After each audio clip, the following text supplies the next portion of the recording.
"You don't belong here, human." The words sliced through the darkness of the carriage, low and dangerous. Lena's breath caught as golden eyes gleamed from every shadow, 7 pairs, maybe 8, all fixed on her with predatory focus. She'd known something was wrong the moment the door locked behind her. The scent of pine and blood, the absolute silence that preceded violence. But by then, the carriage was already moving, carrying her deep into territory where humans were prey, not passengers. This was not her carriage. These were not her people.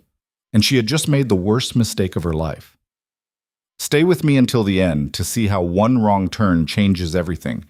Hit that like button and comment what city you're watching from. The morning Lena Hartwell's life shattered. The sky was the color of old bruises. She stood outside the factory gates for the last time, a cardboard box clutched against her chest, watching the other workers file past her without meeting her eyes. Some whispered. Most pretended she didn't exist. It was easier that way, easier than acknowledging that what happened to her could happen to anyone. 3 years, she whispered to no one. 3 years of perfect attendance and one mistake. But it hadn't been a mistake, not really. She'd found the flaw in the assembly line, the subtle misalignment that was causing the pressure valves to fail. She'd reported it, shown them the numbers, the patterns, the inevitable conclusion that someone was going to get hurt. Management had called her paranoid, disruptive, a troublemaker who couldn't follow simple instructions. 2 weeks later, a valve exploded. A man lost 3 fingers, and somehow, in the twisted logic of corporate liability, it became her fault for creating a culture of fear and uncertainty. The box felt heavier with each step toward the bus station. Inside, a clearance badge that no longer worked, a coffee mug with a motivational quote she'd stopped believing in, and a final paycheck that wouldn't cover half of next month's rent. Her phone buzzed. She didn't need to look to know it was her mother. "Did you get another job yet? Your cousin Emily just made partner at her firm. When are you going to get serious about your future?" Lena turned the phone off. The bus station was crowded with the usual chaos of the northern border crossing. Families heading to the mining towns, merchants hauling goods, workers chasing rumors of opportunity in the frontier territories. The air smelled of diesel fuel and desperation, a combination Lena was becoming intimately familiar with. She'd heard the stories about the northern territories. Lawless, dangerous. A place where civilization ended and something wilder took over. But they also said a person could disappear there, start over, become someone new. Right now, that sounded perfect. The ticket agent barely looked at her. "Next northbound leaves in 10 minutes. Gate 7, $42. Lena counted out the bills with shaking hands, leaving her with $63 and change to start a new life. Gate 7 was at the far end of the station, past the main terminal where the reputable carriers operated. The waiting area was dimly lit, the plastic chairs cracked and listing. A handful of other passengers sat in isolated silence, the kind of people who had their own reasons for heading to the territories. Lena found a seat near the window and tried to ignore the growing knot in her stomach. This was the right choice. It had to be. She had nothing left here, no job, no prospects, a family that measured worth in salary figures and respectable career trajectories. At least in the north, failure might look different, might feel different. The intercom crackled. "Northbound service now boarding at gates 7 and 8. Please proceed to your designated departure point." Gates 7 and 8? Lena grabbed her bag. Everything she owned fit into a single duffel, and headed toward the platform. Other passengers were moving in the same direction, but as they reached the departure area, they began splitting off. Gate 7 to the left, Gate 8 to the right. She hesitated, confused. The ticket agent hadn't specified. A harried-looking attendant was directing traffic, barely paying attention. "You, left. You, right. Keep moving. Left, right." Lena approached. "Excuse me, Right," the attendant said without looking up, waving her toward Gate 8. "But I just wanted to check."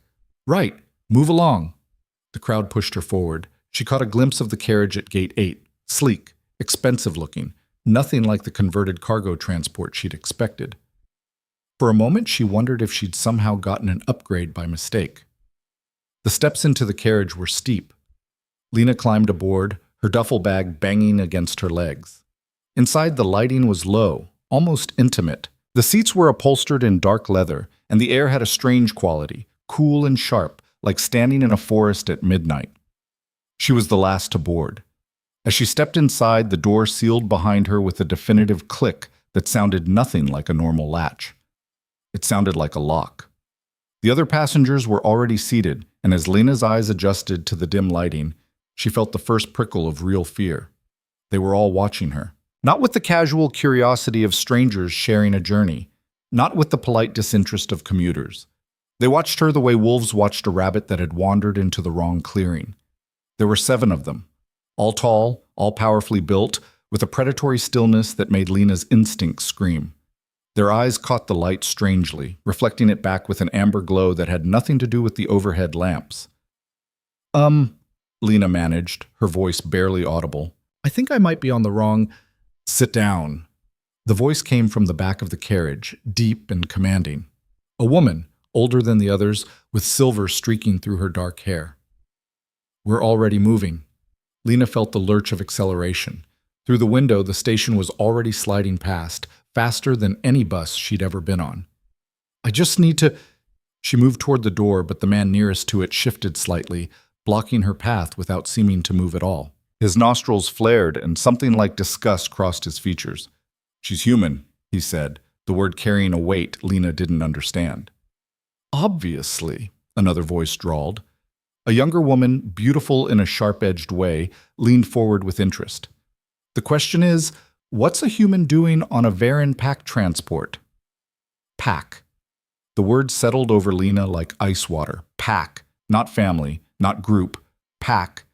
There's been a mistake, she said, hating how her voice shook. The attendant at the gate, he told me to go right, and I thought, you thought you'd take a luxury coach for the price of a standard ticket? The silver-haired woman's eyes were piercing. And it didn't occur to you to question your good fortune. I didn't know, Lena said. I didn't know this was... What is this? Private transport, the woman said. Chartered specifically for members of the Varen pack and those under their direct protection, which you most certainly are not. The carriage was picking up speed, the landscape outside blurring into darkness. They had to be going 70, 80 miles per hour, far faster than any normal vehicle on this route. Stop the carriage, Lena said, trying to sound firm. Just stop and I'll get off. I'll catch the next regular transport. We don't stop, the man blocking the door said. His voice was flat, final. Not until we reach the estate. The estate? The Varen estate. The Alpha's seat. The silver-haired woman tilted her head, studying Lena with unnerving intensity. You really don't know what you've done, do you? Lena's mind raced. She'd heard stories, everyone had heard stories, about the territories beyond the border, about the packs that ruled them, the ones who'd never quite integrated into human society. Shapeshifters, the rumors said, though that was supposed to be legend, folklore, the kind of thing rational people didn't believe in. Except she was looking at 7 people who moved wrong, who smelled like wilderness, whose eyes reflected light like animals. I want off this carriage, Lena said, louder now. Noted. The silver-haired woman didn't move. Denied. You can't just kidnap. We're not kidnapping you. You boarded of your own free will. The fact that you're an idiot who can't read a gate number isn't our problem.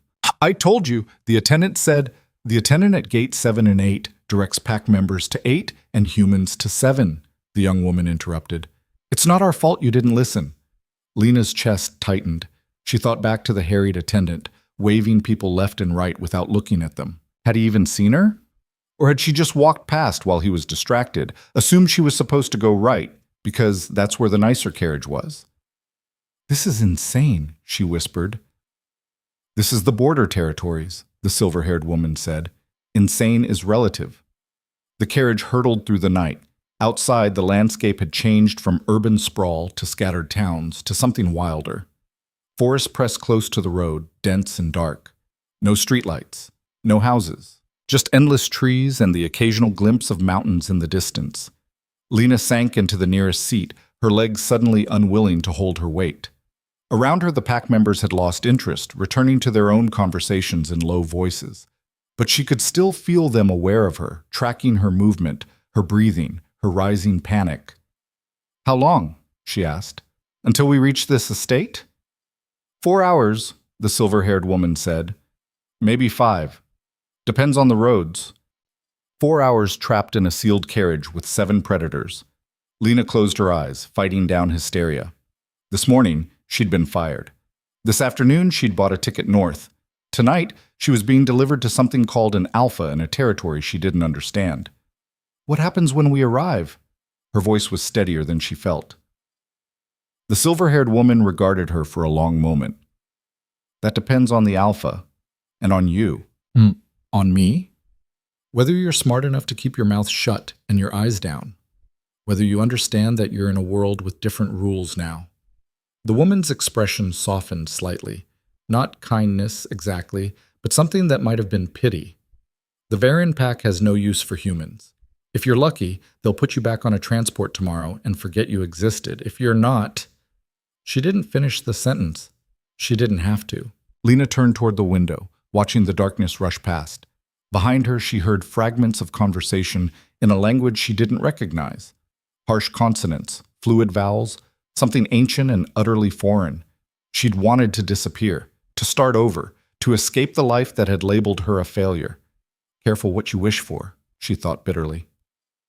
The carriage drove on. But sometime around midnight, Lena felt it. The change in the air, the sense of crossing an invisible boundary. The pack members straightened, alert in a way they hadn't been before. Outside, the forest had become impossibly dense, the trees towering and old. "We're here," someone murmured. The carriage slowed, turning onto a road that was barely more than a track through the wilderness. Branches scraped against the windows. The headlights illuminated massive stone pillars marking an entrance, carved with symbols Lena couldn't read. Then the trees opened up, and she saw it. The Varian estate. It wasn't a house. It was a fortress, a sprawling complex of stone and timber that looked like it had grown from the mountain itself. Towers reached toward the sky. Walls enclosed inner courtyards. Lights burned in hundreds of windows, golden and warm against the cold night. It was magnificent and terrifying. The carriage rolled to a stop in a circular courtyard. Around them, other vehicles were parked. SUVs, trucks, motorcycles. People moved in the shadows, all with that same predatory grace. The door opened. Cold air rushed in, carrying the scent of pine and snow and something wild. "Out," the silver-haired woman said, not unkindly. Lena grabbed her duffel and descended the steps on shaking legs. The courtyard was paved with smooth stones, lit by torches that cast dancing shadows. Pack members were unloading, greeting each other, moving with purpose toward various entrances. No one paid her any attention. She was invisible again, just like at the factory. "You?" The silver-haired woman appeared beside her. "This way." "Where?" "To see someone who'll decide what to do with you. Move." They crossed the courtyard, entered through a side door. Inside, the estate was even more impressive. Soaring ceilings, rough-hewn beams, tapestries depicting hunts and battles. Everything spoke of age and power, and a culture that existed long before humans built their cities. Guards flanked the corridors, servants hurried past carrying trays and linens. Everything moved with efficient purpose. No wasted motion, no idle chatter. The silver-haired woman led her up a staircase, down another corridor, and finally stopped before a heavy wooden door. "Wait here," she said, and disappeared through the door before Lena could respond. Lena stood in the hallway, clutching her duffel, feeling more lost than she'd ever felt in her life. Voices came from inside the room, low, intense, one of them belonging to the silver-haired woman. Didn't know what she was boarding. Human, completely untethered, no pack affiliation whatsoever. Then send her back. This voice was different, female, younger, with an edge of amusement. Put her on the return transport tomorrow. Nira wants to see her first. A pause. Then, of course she does. The door opened. A woman emerged, tall, elegant, with features that could have been carved from marble. Her eyes found Lena and assessed her in approximately 3 seconds. "You're the lost human," she said. It wasn't a question. "I'm Lena Hartwell," Lena replied, forcing herself to meet those eyes. "And I'd very much like to go home." Something flickered in the woman's expression. Surprise, maybe, that Lena had spoken at all. "I'm sure you would.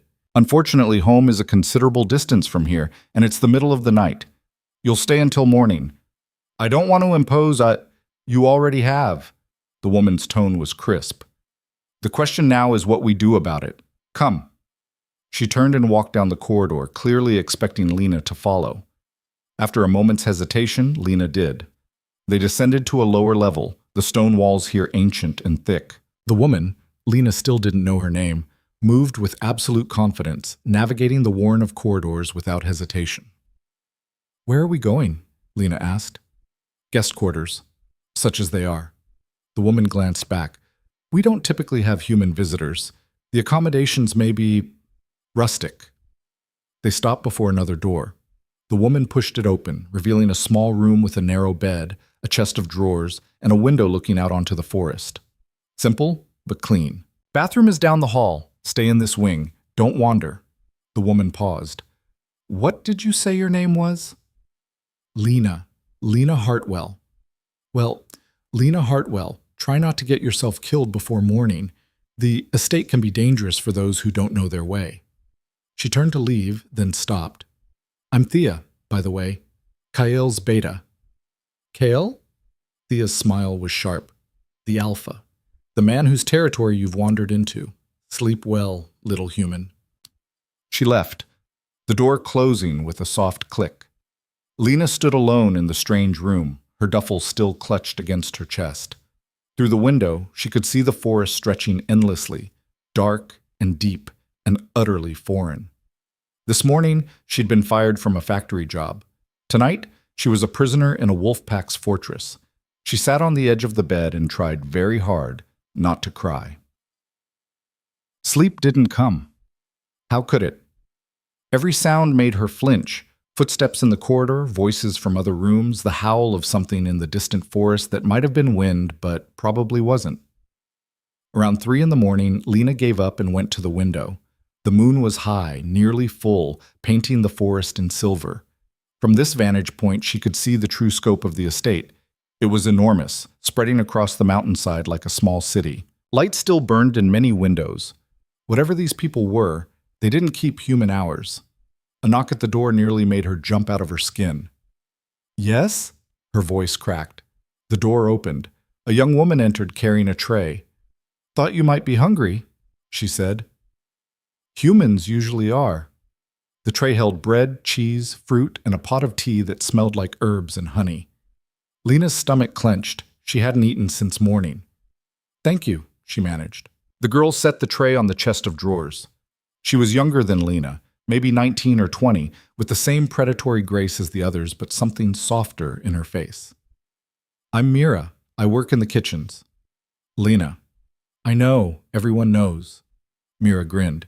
"You're the human who took the wrong carriage. It's all anyone's talking about." "Great. Famous for being an idiot." "I didn't know it was the wrong carriage," Lena said quietly. "I was just trying to get north." "Well, you definitely went north." Mira perched on the edge of the bed. "Why? Running from something?" "Running to something. Or trying to." Lena poured tea, her hands still shaking slightly.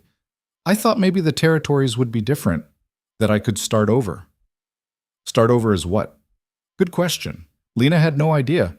She'd had some vague notion of finding work in one of the mining towns, maybe as a clerk or an administrator. Anything to get away from the judgment, the constant reminder that she'd failed. "I was good at my job," she said instead. "I saw patterns, connections that other people missed. I thought maybe that skill would be worth something up here." Mira tilted her head, curious. "What kind of patterns?" "Systems, processes, the way things fit together." Lena gestured vaguely. "At the factory, I could look at the assembly line and see where the bottlenecks would form, where the failures would happen. No one believed me, but I was right." "Sounds useful." "Apparently not. They fired me for being disruptive." Mira laughed, a bright, unexpected sound. "Humans are idiots sometimes. No offense." "None taken. I'm starting to agree with you." They sat in comfortable silence for a moment, Lena eating the bread and cheese, Mira watching with undisguised curiosity. "Can I ask you something?" Lena said finally. "What happens in the morning? Thea said I'd be sent back, but you're wondering if that's true." Mira's expression turned serious. "Honestly, I don't know. The Alpha decides. He might send you back. He might—" She hesitated. It's complicated. How complicated? The pack is dealing with some issues right now. Border troubles, people disappearing. Everyone's on edge. Mira stood. Just keep your head down, don't cause trouble, and you'll probably be fine. Probably. Not exactly reassuring. After Mira left, Lena managed a few hours of fitful sleep. She woke to pale dawn light filtering through the window and the sound of the estate coming to life. Voices, footsteps, the clang of kitchen work. She washed in the bathroom down the hall, a communal space with multiple shower stalls and a utilitarian efficiency that suggested the pack wasn't big on privacy. Back in her room, she changed into her least wrinkled clothes and tried to make herself presentable. At 7, there was another knock. Thea stood in the doorway, looking impossibly put together for the early hour. "You're wanted in the main hall," she said. "By who?" "By whom?" Thea corrected absently. "And by everyone who has an opinion about what to do with you, which is basically everyone." The main hall was exactly what it sounded like. A massive space with a vaulted ceiling, enormous fireplace, and a long table that could seat 50. This morning, perhaps 30 pack members were gathered, eating breakfast and arguing in multiple languages. The conversation died when Lena entered. Every eye turned to her, every face assessed. She felt like a specimen under a microscope being examined for flaws. "There she is," someone said. "The lost lamb." Scattered laughter. Lena's face burned. Thea guided her to a seat near the end of the table. "Sit, eat, and for the love of the moon, don't say anything stupid." Lena sat. A plate appeared in front of her. Eggs, meat, bread. She picked at it, too nervous to be hungry. At the head of the table, an empty chair waited, larger than the others, carved from dark wood, clearly a position of authority. "Is that where the alpha sits?" Lena whispered to Thea. "When he bothers to show up for meals, which is rare." Thea poured coffee. "Kyle doesn't have much patience for pack politics." "What does he have patience for?" "Problems. Solutions. Anything that isn't talking in circles." Thea smiled slightly. "You'll see." The doors at the far end of the hall opened. The conversation didn't stop, but it shifted, became more focused, more careful. A man entered. Lena knew immediately who he was. Not because of the way people deferred to him, though they did. Not because of his size, though he was tall and powerfully built. She knew because of the way he moved, with absolute authority, the kind that didn't need to be announced or defended. Kale Varen looked like violence barely restrained. Dark hair, sharp features, eyes that missed nothing. He wore simple clothes, dark pants, a worn shirt, but somehow managed to make them look like armor. He took his seat without preamble. "Report," he said, and the word cut through the ambient noise like a blade. Various pack members began speaking, updates on border patrols, supply logistics, training schedules. Kale listened with half his attention, his gaze occasionally sweeping the room. When those eyes landed on Lena, she felt the impact like a physical thing. He didn't stare, didn't react, just noted her presence and moved on. Somehow, that was worse. The reports continued. Lena tried to focus on her breakfast, acutely aware of being the only human in a room full of predators. Then someone said something that made Kael's attention sharpen. 3 more disappearances last night, all from the eastern perimeter. Silence fell. 3? Kael's voice was deadly quiet. That's 11 in the past 2 weeks. Yes, Alpha. Pattern? None that we can determine. Different ages, different ranks, no connection between the victims. Kael's jaw tightened. There's always a connection. You're just not seeing it. We've analyzed every variable. Patrol routes, pack affiliations, locations. There's no pattern. Then you're not looking at the right variables. Kael stood abruptly. I want full reports on my desk within the hour. Locations, times, victim profiles, everything. He strode from the hall, radiating frustration. The room erupted in conversation. Lena, forgotten again, listened to the fragments. Getting worse. Eastern perimeter is compromised. Need to increase patrols. But if we don't know what we're looking for... Thea was watching her.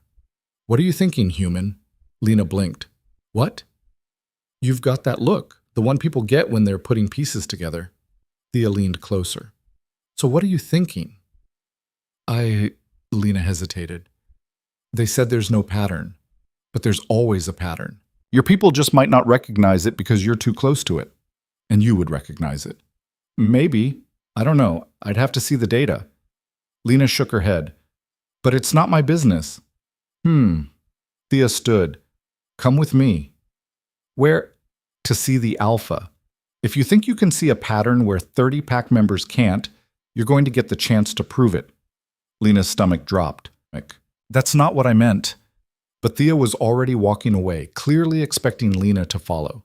She did, because what other choice did she have?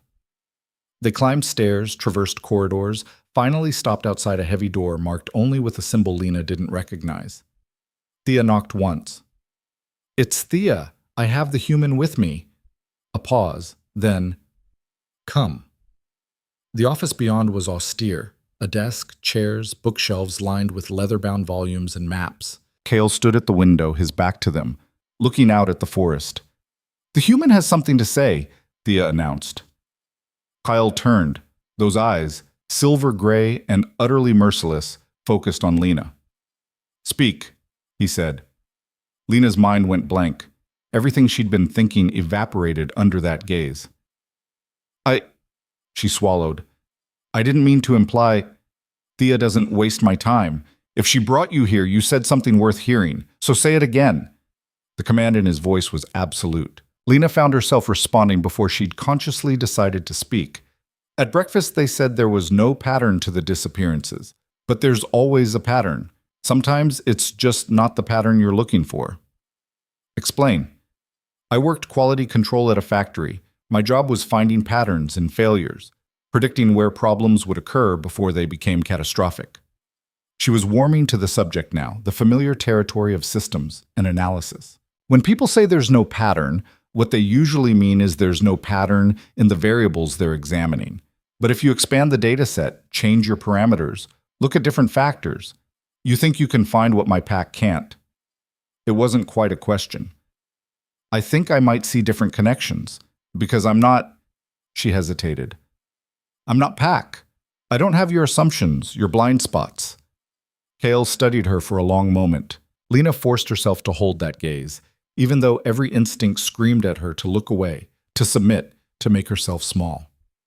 Finally, he reached for a folder on his desk and tossed it to her. These are the reports. If you can find a pattern, you have until sunset. And if I can't? His smile was cold. Then you go back south on tomorrow's transport, and we forget you existed. Fair enough. Lena opened the folder. Inside, maps, timelines, victim profiles. 11 people, 11 disappearances, spread across 2 weeks. She was already starting to see the edges of something. I'll need a workspace, she said, and access to more detailed geographic data if you have it. Cale gestured to the desk. Use this. Thea will get you whatever you need. He walked past her toward the door. Lena caught the scent of him, pine and snow and something wild that made her hindbrain scream danger. At the door, he paused. Hartwell. She looked up. If you're wasting my time, you'll regret it. Then he was gone, leaving Lena alone with Thea and a folder full of mysteries. Well, Thea said cheerfully, better get started. Sunset's in 9 hours. Lena spread the reports across the desk and began to read. She had until sunset to prove she was more than just a lost human who'd taken the wrong carriage. Time to find out if she was right. The numbers didn't lie. They never did. Lena had been staring at the reports for 3 hours, her eyes burning from the strain, her hand cramping from taking notes. Around her, the office had become a war room. Maps pinned to the walls, timelines sketched on scraps of paper, victim profiles arranged and rearranged in different configurations. Thea had brought her coffee twice, each time looking increasingly skeptical. Find anything yet? Maybe, Lena had said both times, not looking up. The truth was, she'd found several things. Just nothing that made sense yet. 11 victims, ages ranging from 17 to 53. 6 male, 5 female. Different ranks within the pack hierarchy. Some warriors, some administrators, 1 teacher, 2 who worked in the kitchens. They disappeared from different locations across the eastern perimeter, at different times of day and night. No pattern, that's what everyone kept saying. But Lena had learned long ago that no pattern usually meant pattern we don't recognize. The human brain was wired to see certain types of connections, linear progressions, obvious groupings, clear cause, and effect. When those didn't appear, people assumed randomness. They were almost always wrong. She pulled out a fresh sheet of paper and started over, this time ignoring everything the reports told her was important. Forget rank, forget age, forget time of day. What else connected these people? The door opened without warning. Lena didn't need to look up to know who it was. The air in the room changed, became charged with a dangerous energy. 7 hours left, Kyle said. I know. Lena kept writing, mapping out a new timeline based on moon phases rather than calendar dates. Something was itching at the back of her mind, a connection just out of reach. Most humans would be terrified right now. Most humans wouldn't be stupid enough to get on the wrong carriage. She circled something on the map, then drew a line to another location. And I am terrified. I'm just also too stubborn to quit. A pause. Then, show me what you have. Lena finally looked up. Kyle had moved to stand beside the desk, his attention focused entirely on her scattered notes. This close, she could see the exhaustion etched into his face, dark circles under his eyes, tension in his jaw. This wasn't just a problem to him. These were his people, his responsibility. It's not much yet, she admitted, but I think everyone's been looking at the wrong variables. Explain. She gathered the victim profiles, arranging them chronologically. Your people focused on physical characteristics and pack hierarchy. That makes sense. It's how you categorize each other. But what if the connection isn't who they are, but where they've been? Cale's eyes narrowed. Their locations are already mapped. Their disappearance locations, yes, but not their movement patterns in the days before. Lena pulled out a map she'd been annotating. I started cross-referencing the reports with patrol schedules, supply runs, any documented travel. Look, Victim 3, Marcus, disappeared from the northern watchtower. But 2 days before, he was part of a hunting party that went through this valley. She traced the route with her finger. Victim 7, Sarah, vanished from her home, but 3 days prior she'd been gathering herbs in this area. Another line on the map. Victim 9, Thomas, gone from the eastern ridge. 4 days before, he'd been tracking a deer through here. The lines intersected, not at the point of disappearance, but at a location none of the official reports had flagged as significant. Cale leaned closer, studying the map. That's old sacred ground, abandoned ruins from before the pack settled here. Is it patrolled? No, there's nothing there worth protecting. Then maybe that's exactly why someone chose it. Lena's pulse quickened. This was it, the pattern taking shape. What if the victims aren't being taken from random locations? What if they're being selected based on whether they've been to this specific place? Why? I don't know yet, but 9 of the 11 victims passed through or near these ruins within a week of disappearing. That's not coincidence. Cale straightened, his expression unreadable. The other 2? Lena's excitement dimmed slightly. I can't find any record of them visiting the area, but the patrol logs have gaps. Not everything is documented. They could have been there without it being recorded. Or your theory is wrong. Possibly. She met his eyes.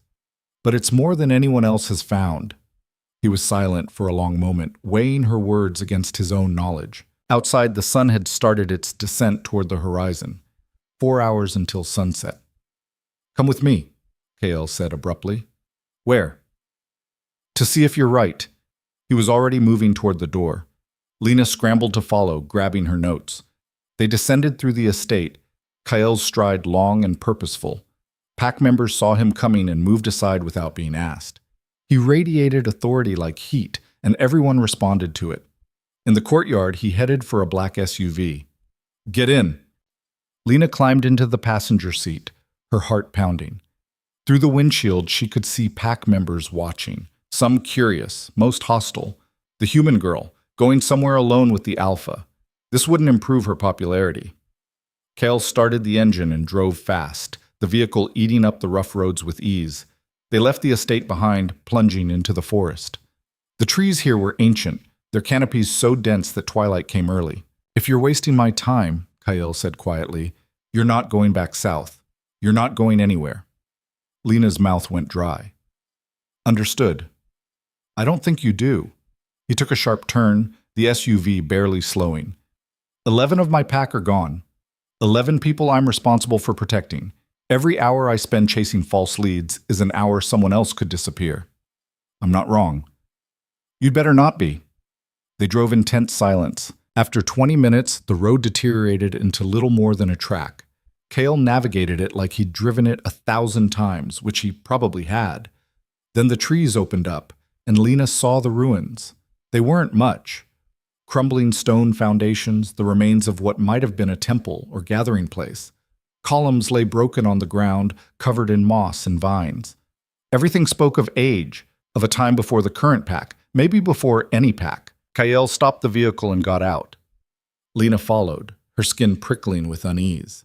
There was something wrong about this place, something that made her want to leave.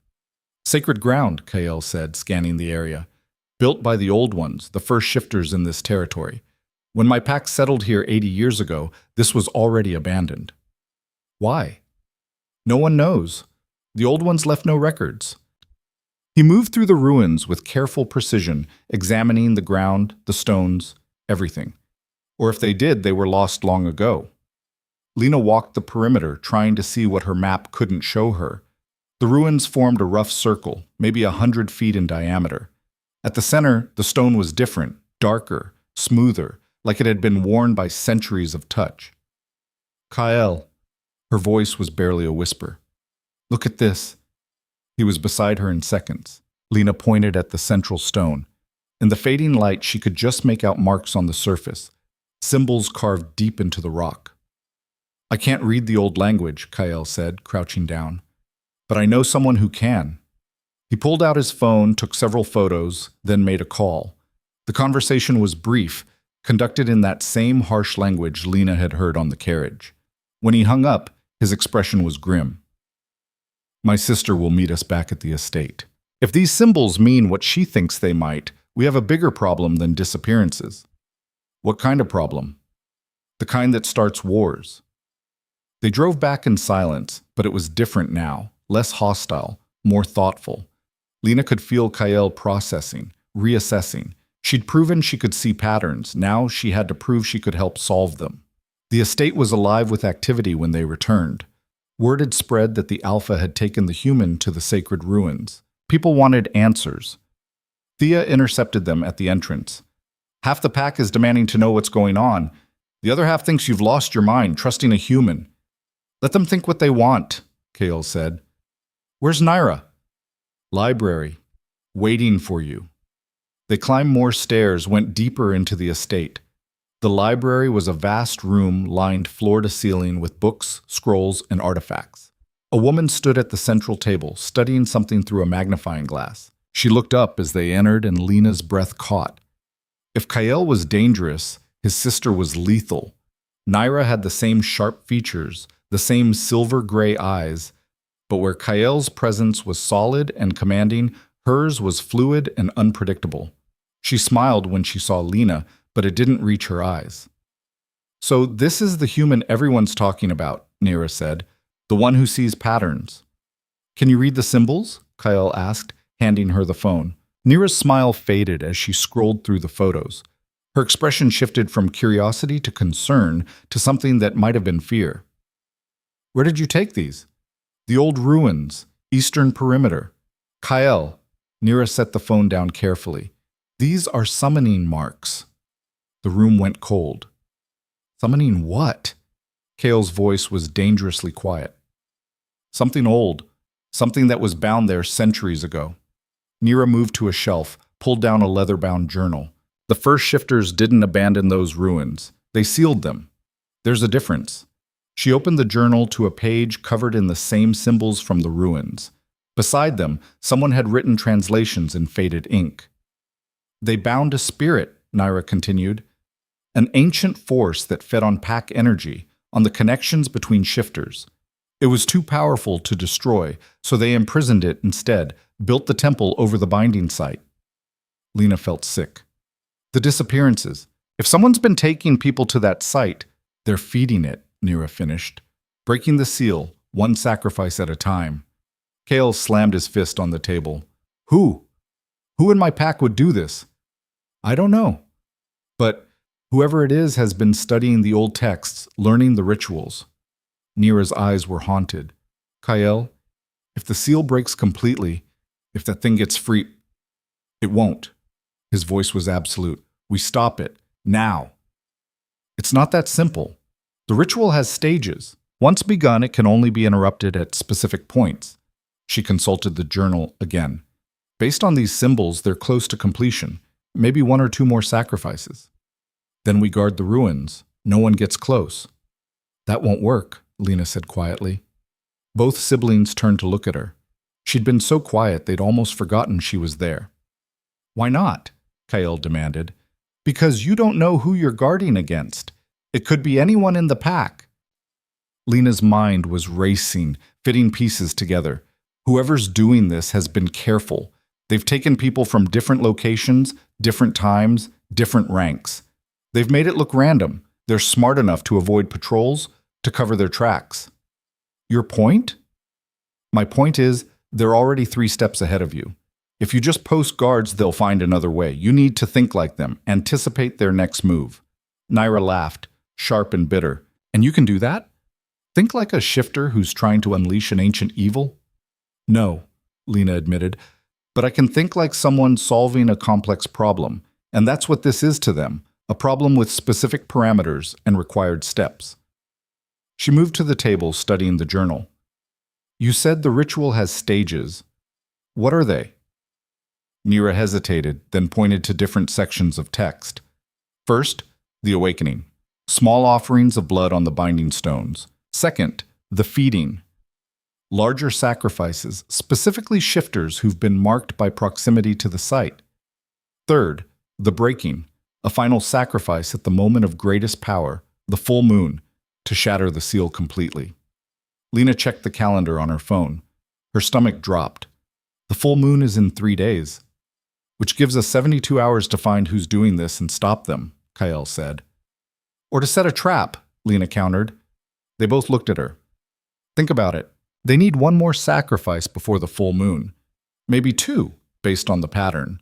They'll have to act soon, which means they'll have to take risks. She was warming to the idea now, seeing the logic of it.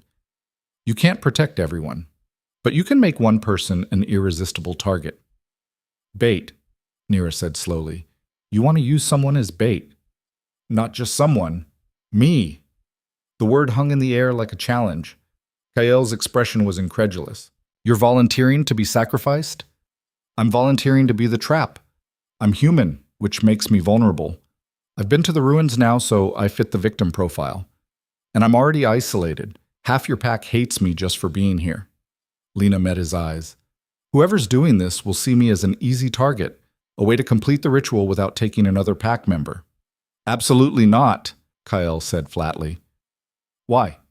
Because I'm human? That's exactly why it'll work. Because you'll die. Not if you're watching.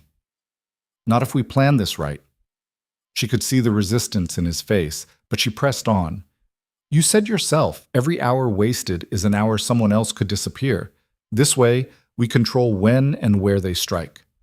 Nira was studying her with new interest. She's braver than she looks. She's suicidal, Kael snapped. She's standing right here, Lena shot back. And she's offering you a solution. Are you going to take it, or are you going to wait for them to take another member of your pack? The silence stretched. Kael's jaw worked, his hands clenched into fists. She could see the war in him, the need to protect his people versus the desire to reject a plan that put a human in danger. Finally, Nira spoke. Brother, she's right. We're out of time and out of options. I don't like it. You don't have to like it. You just have to make sure it works. Nira turned to Lena. You understand what you're proposing. If something goes wrong, if they get to you before we can intervene, I understand, Lena said. She was terrified, but also strangely certain. This was why she'd ended up here.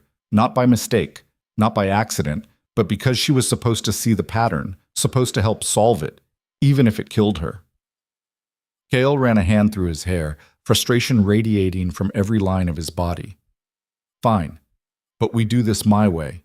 Full surveillance, multiple backup teams, And at the first sign of real danger, we pull you out. Agreed. Thea will coordinate the operation.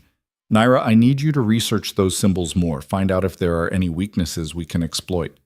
He looked at Lena. And you need to make yourself visible. Let the pack see you, know where you are. Make yourself a target. That won't be hard, Lena said dryly.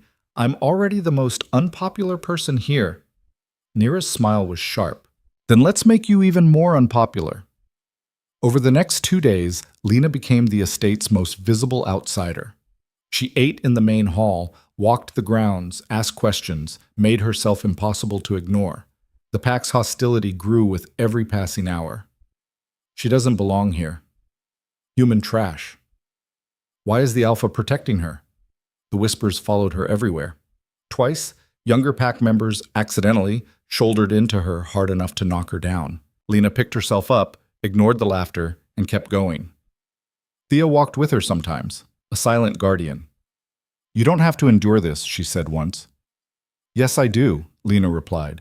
The more they hate me, the more attractive a target I become.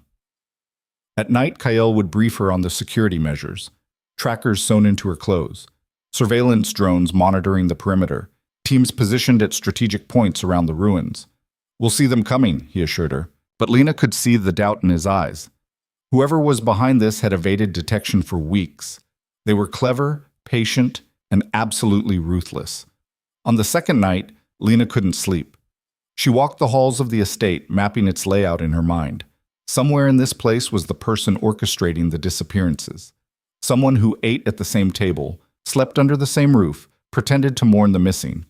She turned a corner and nearly collided with Naira. Can't sleep? The woman asked. No, you? I'm nocturnal by preference. Naira gestured to a door. Walk with me. They climbed to one of the estate's towers, emerging onto a balcony that overlooked the forest. The moon was waxing, nearly full. In 24 hours, it would reach its peak. Do you know what you're really offering? Naira asked quietly. To be bait.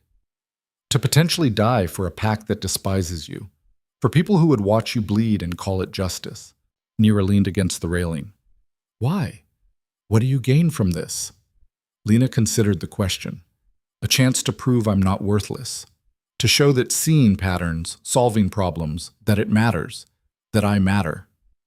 Your old employers were fools. Maybe. But they're not alone in thinking I'm a failure. Lena looked out at the darkness. My whole life, I've been the person who sees problems before they happen. Who warns people, tries to help. And my whole life I have been ignored, dismissed, called paranoid or disruptive. Until now. Until now, Lena agreed. Your brother listened. He gave me a chance. If I can help stop this, help save his pack. She broke off. It would mean something, finally. Naira was quiet for a moment. You care about him. It wasn't a question, and Lena didn't bother denying it. He's the first person who saw me as something other than a problem. Hard not to care about that. Kael doesn't let many people close. The ones he does protect fiercely. Naira's expression was unreadable. If you survive tomorrow, you'll have earned a place here, whether the rest of the pack likes it or not. And if I don't survive, then you'll have died proving you were worth more than they believed. That's a victory of its own. They stood in silence, watching the forest, each lost in their own thoughts. Somewhere out there, someone was preparing for the final sacrifice. Somewhere close, danger was circling. Lena went to bed that night with a strange sense of calm. Tomorrow, one way or another, everything would change. The morning of the full moon dawned cold and clear. Lena dressed carefully, checking that the trackers were in place, that the emergency beacon Kael had given her was secure in her pocket. At breakfast, Kael briefed the senior pack members, the ones he trusted absolutely. Teams Alpha and Beta take positions at the ruins by noon. Team Gamma monitors all approaches. No one moves without my signal. And the human? Someone asked, not bothering to hide their disdain. The human is under my direct protection, Kael said, his voice cold enough to freeze blood. Anyone who touches her answers to me. The message was clear. But Lena knew it wouldn't stop whoever was behind this. They'd come anyway, driven by their twisted purpose. After breakfast, she walked to the ruins alone. It was part of the plan. Make herself isolated, vulnerable, irresistible. The tracker would lead them to her. The surveillance would catch whoever approached. The forest was eerily quiet. No birds, no wind, just her footsteps on the path and the hammer of her heart. The ruins appeared through the trees exactly as she remembered. Lena walked to the center, to the dark stone with its ancient symbols. The place where blood had been spilled, where power waited to be freed. She sat down and waited. An hour passed. Then 2. The sun climbed toward noon and Lena's nerves stretched tighter with each passing minute. Then she heard it. A footstep behind her. Too quiet to be an accident. "I wondered if you'd come," a voice said. Lena turned slowly. Nira stood at the edge of the ruins, a knife in her hand. "You," Lena whispered, her world tilting. "It was you all along." Nira's smile was sad and somehow proud. "It was always going to be me. Who else loves my brother enough to do what needs to be done?" Lena's hand moved toward the emergency beacon in her pocket, but Nira was faster. In a blur of movement that shouldn't have been possible, she closed the distance between them and pressed the knife against Lena's throat. "Don't," Nira said softly. "I'd rather not spill your blood before the ritual, but I will if you force me." The blade was cold against Lena's skin. She froze, her mind racing through scenarios, calculating odds. The surveillance team should be watching. Kyle should be seeing this. But Nira had positioned them carefully. Lena's body blocked the knife from any aerial view, and from a distance, they might look like they were simply talking. "Why?" Lena's voice came out steady despite the terror coursing through her. "You helped us. You translated the symbols, warned us about the ritual." "I gave you exactly what you needed to see," Nira interrupted. "The truth wrapped in enough deception that you'd believe it. Yes, there's a ritual. Yes, something ancient sleeps beneath this ground. But I never said it was evil. You're killing your own pack members. I'm giving them purpose, meaning." Nira's eyes gleamed with a fervor that made Lena's blood run cold. "Do you know what Kyle's greatest weakness is? He thinks peace is strength. He thinks protecting what we have is enough. But the old ways understood something he's forgotten. Power requires sacrifice. Growth requires pain." Lena felt the knife press harder, felt a warm trickle of blood run down her neck. "So you're doing this for him? By murdering his people?" "I'm doing this because someone has to. The packs to the south are consolidating, growing stronger. The humans are encroaching farther into our territory every year. And Kyle sits in his estate playing diplomat, refusing to see that we're being slowly erased." Nira's voice dropped to something almost tender.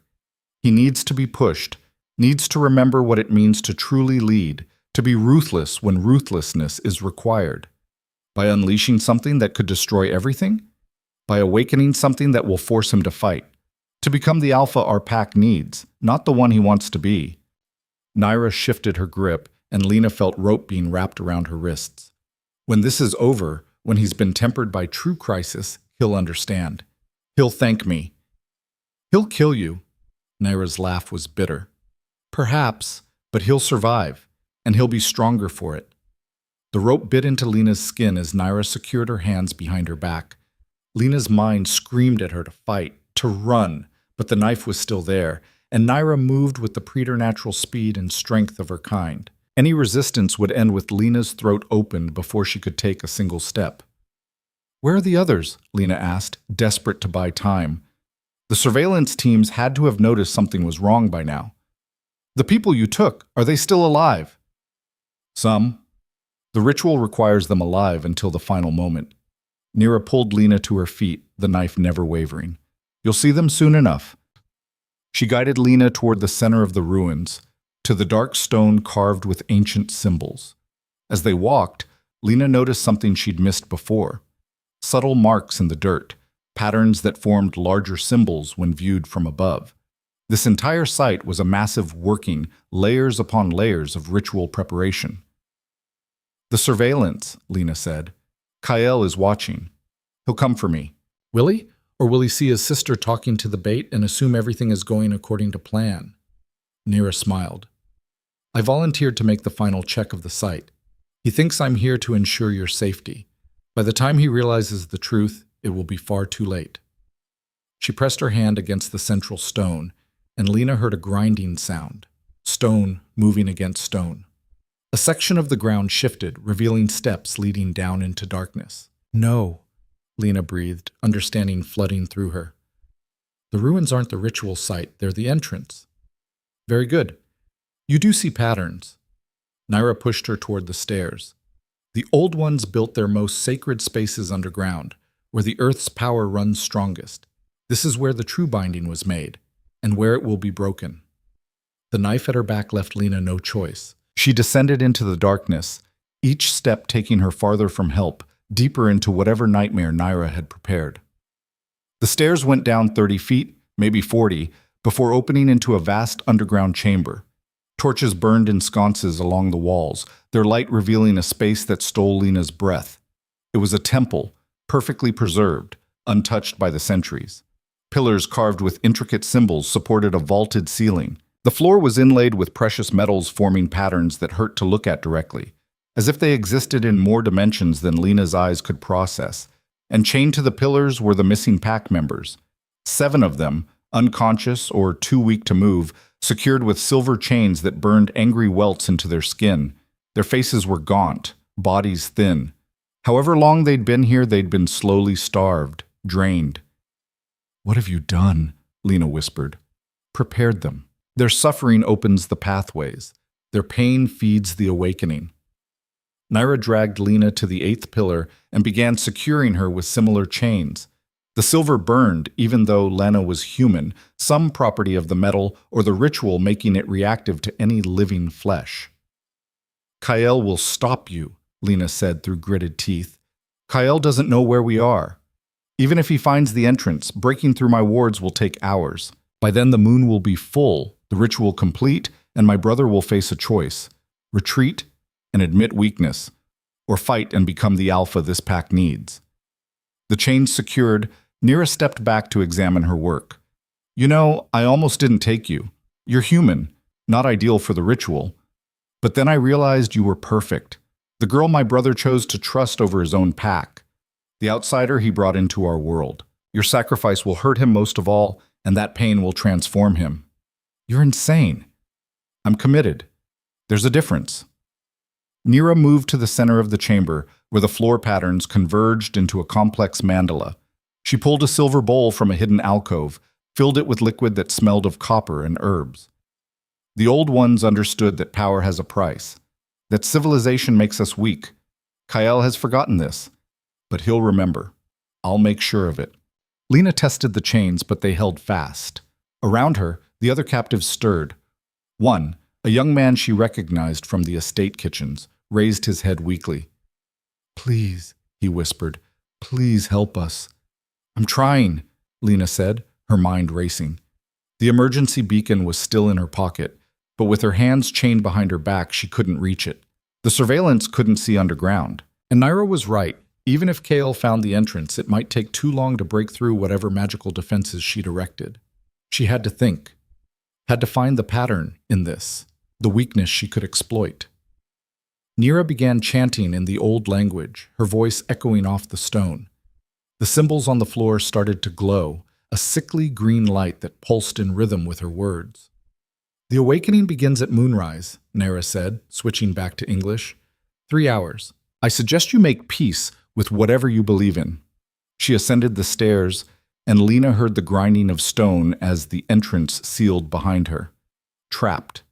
Buried alive beneath the ruins with 7 dying pack members and a ritual that would apparently unleash something terrible. The young man from the kitchens was watching her. "You're the human, the one who found the pattern." "Yes, I'm Lena." "Marcus." He coughed, the sound wet and painful. "Is help coming?" Lena wanted to lie, to give him hope, but something in his eyes told her he deserved the truth. "I don't know. Maybe. We need to assume we're on our own. Then we're dead." This from a woman chained 2 pillars over. "Even if we break free, even if we get past the chains, there's no way out. The entrance only opens from above." "There's always a way," Lena said, more to convince herself than them. "We just have to find it." She looked around the chamber, forcing herself to think past the fear. ancient temple, underground, built by shifters who were trying to contain something. There had to be safety measures, emergency exits, something. You didn't build a prison this elaborate without accounting for the possibility that someone might need to escape. The symbols on the floor drew her attention. They formed a pattern, a complex interlocking design that was simultaneously beautiful and disturbing. Lena had always been good with patterns, with seeing the connections others missed. "Marcus," she called, "how long have you been down here?" "Weeks, maybe months. Hard to tell." His voice was getting weaker. "She comes every few days, cuts us, bleeds us into that bowl, uses the blood for the ritual. Blood magic, sacrifice, the old one's power structure." "Did she ever say anything about the ritual, about what she's trying to do?" "Just that we should be honored, that our deaths will save the pack." A bitter laugh. "Honored to be murdered by our alpha's sister." Lena closed her eyes, thinking. Naira believed she was doing the right thing. Twisted as it was, she thought awakening this ancient force would somehow help Kael, help the pack, which meant she'd done her research, studied the old texts, learned the ritual. But rituals had rules, requirements. They were like recipes. Miss an ingredient, change the sequence, and the whole thing fell apart. "The others," Lena said suddenly. "The ones who died. How many were there?" 4. They couldn't survive the draining. She took their bodies away, said they'd already served their purpose. 4 dead, 7 alive, 11 total. Lena's mind clicked through the numbers, the pattern. 11 wasn't random. It was specific, significant. 7 was a sacred number in many traditions. The days of creation, the deadly sins, the pillars of wisdom. 11 was 7 plus 4. 7 to anchor the ritual, 4 to open the pathways, and 1 more to complete it. The final sacrifice. Her. "She needs me alive until the moon is full," Lena said, the realization giving her a cold sort of hope. "She needs all 8 of us to complete the binding. If even one of us dies early, the ritual fails." The woman chained nearby caught on immediately. "You're thinking suicide." "I'm thinking leverage. If she needs me alive, I have power. Not much, but some." "What good does that do us? You die now or you die in 3 hours. Either way, you're dead." "Maybe. But if I can disrupt the ritual, buy time." The grinding of stone interrupted her. The entrance was opening again. Footsteps on the stairs. Multiple people this time. Lena's heart leaped. Maybe Kael had found them. Maybe the cavalry had arrived. But it was Nira who emerged, flanked by 2 pack members Lena didn't recognize. They carried bundles of herbs, additional supplies for the ritual. "Still alive," Nira observed, sounding pleased. "Good. I was worried the chains might be too much for your human constitution." "Release them," Lena said, surprised by the strength in her own voice. "They've done nothing to deserve this. They've done everything to deserve this. They're pack. They're strong. Their sacrifice means something." Nira began arranging the herbs around the central mandala. "You, on the other hand, are just a bonus. A way to hurt my brother deeply enough that he transforms. He'll never forgive you. I don't need forgiveness. I need him to survive what's coming. The packs are consolidating. War is inevitable. And when it comes, Kael will need to be ruthless, not compassionate. He'll need to be a killer, not a diplomat. So you're creating the crisis he'll have to fight through." "Exactly," Nira smiled. "You do understand. I knew you were clever." One of the pack members with her, a burly man with scarred knuckles, shifted uncomfortably. "Naira, are you sure about this? The Alpha trusted us. The Alpha is too soft to do what's necessary. That's why we're here." Nira's tone went cold. "Do you have a problem with that, Garrett?"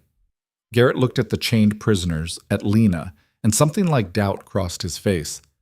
"I agreed to help strengthen the pack, not to kill our own people. Their deaths will make us stronger. That's the entire point." "This is madness. This is necessity." Naira moved faster than thought, her hand closing around Garrett's throat. "I need believers, not doubters. Are you with me, or do you need to join them?" She gestured toward the pillars. Garrett's face reddened, his hands clawing uselessly at Naira's grip. The other pack member, a woman with cold eyes, watched without intervening. "I'm with you," Garrett choked out. Nira released him. "Then act like it. We have 3 hours to complete the preparations." Lena watched this exchange with growing understanding. Naira wasn't working alone, but her allies were fragile. Doubt was creeping in. If she could widen that crack, turn Garrett against Naira. "You don't believe in this?" Lena said to Garrett, her voice carrying across the chamber. "You think she's wrong." "Shut up," Naira snapped. "She's going to get you all killed. Whatever she's awakening, she can't control it. The old one sealed it for a reason. I said shut up. Make me." Lena pulled against the chains, the silver burning her wrists. "You need me alive for the ritual, so I can say whatever I want, and you have to listen." Naira crossed the chamber in 3 strides and backhanded Lena across the face. Pain exploded through her skull, and she tasted blood. "You can speak," Naira hissed, "but you don't have to be conscious to be sacrificed. Keep pushing, and I'll make sure your last hours are agony." Lena spat blood. "Worth it if it makes them see who you really are. A fanatic willing to destroy everything for a theory." "Not a theory, a certainty. I've studied the text, performed the calculations. The entity below will rise, Kael will have to fight it, and in that crucible he'll become what we need." "And if you're wrong? If it kills him instead?" For just a moment, uncertainty flickered in Naira's eyes. Then it was gone, replaced by absolute conviction. "I'm not wrong. I can't be wrong. Too much depends on this." She turned away, began her preparations. But Lena had seen the crack, the moment of doubt.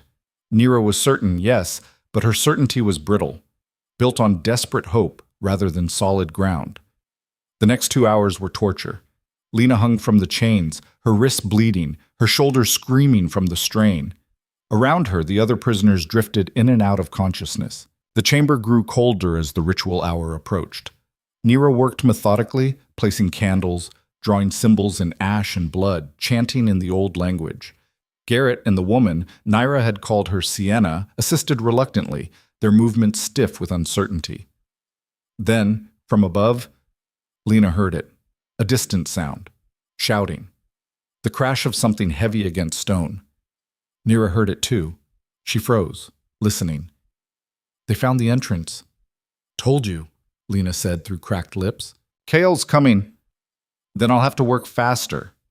Naira checked the position of the moon through a gap in the ceiling, some kind of light well that let in a thin beam of silver. 20 minutes until moonrise, plenty of time.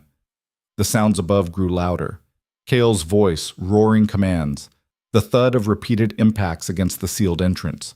"Garrett, Sienna, seal the inner wards," Naira commanded.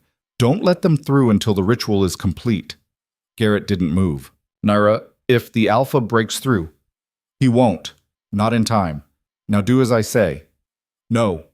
Garrett's voice was quiet, but firm. "This has gone too far. I won't help you anymore." Sienna nodded slowly. "I'm out too. This is wrong." Naira's expression went cold. "Traitors, both of you." She moved and Garrett went down. His throat opened in a single slash of silver claws. Blood sprayed across the ancient floor. Sienna tried to run, but Naira was faster, her hand plunging through Sienna's back and emerging from her chest, holding her still-beating heart.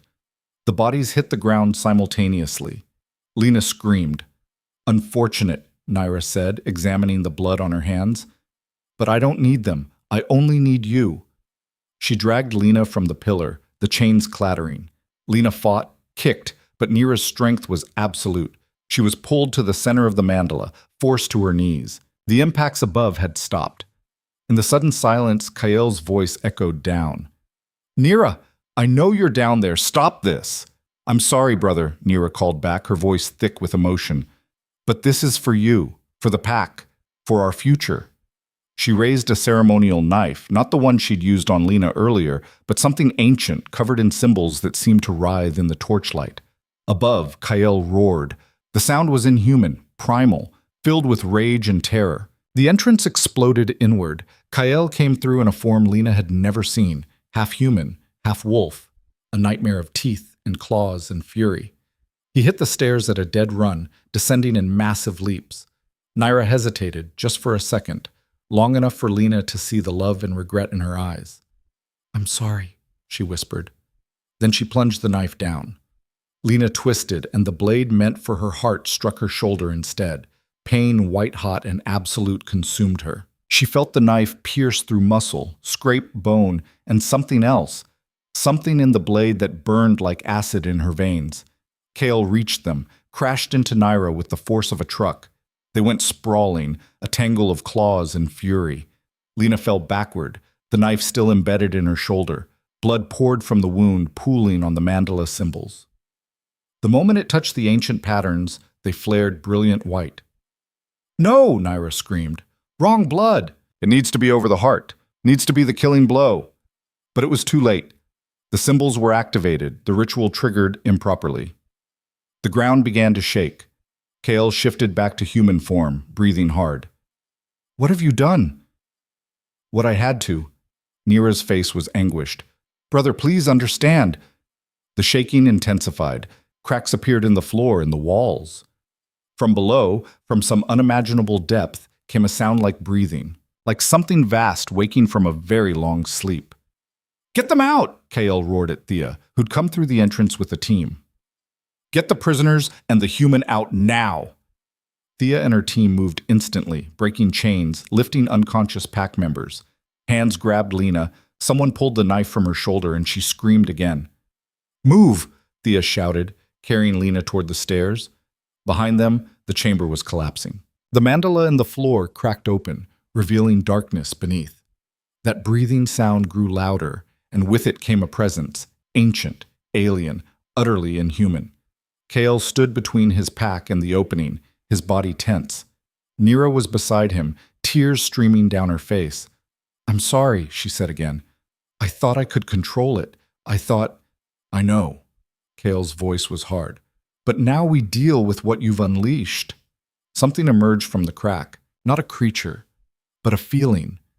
Vast and hungry and older than thought. It pressed against Lena's mind like a weight, crushing, suffocating. Then she was on the stairs, being carried up and out. The last thing she saw before the temple entrance was Kael and Nira standing together, facing the darkness they'd accidentally freed. The night air hit her like a blessing.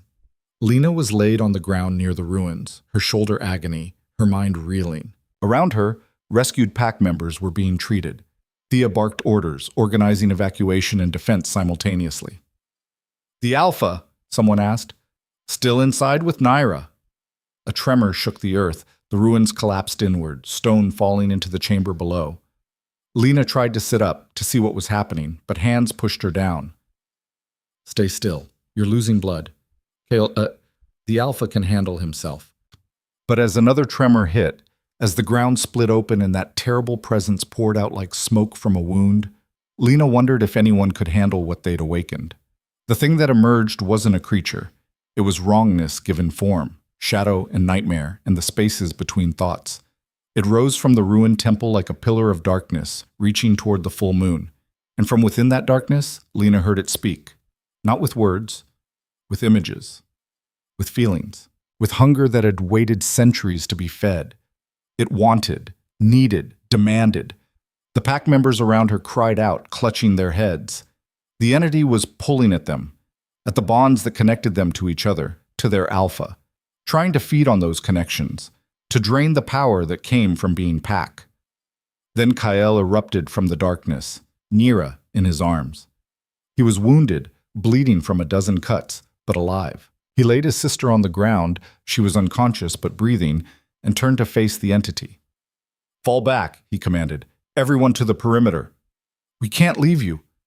"That's an order." The pack began to retreat. Lena was lifted again, carried away from the ruins. She fought against the hands holding her, watching Kael stand alone before the manifestation of ancient power.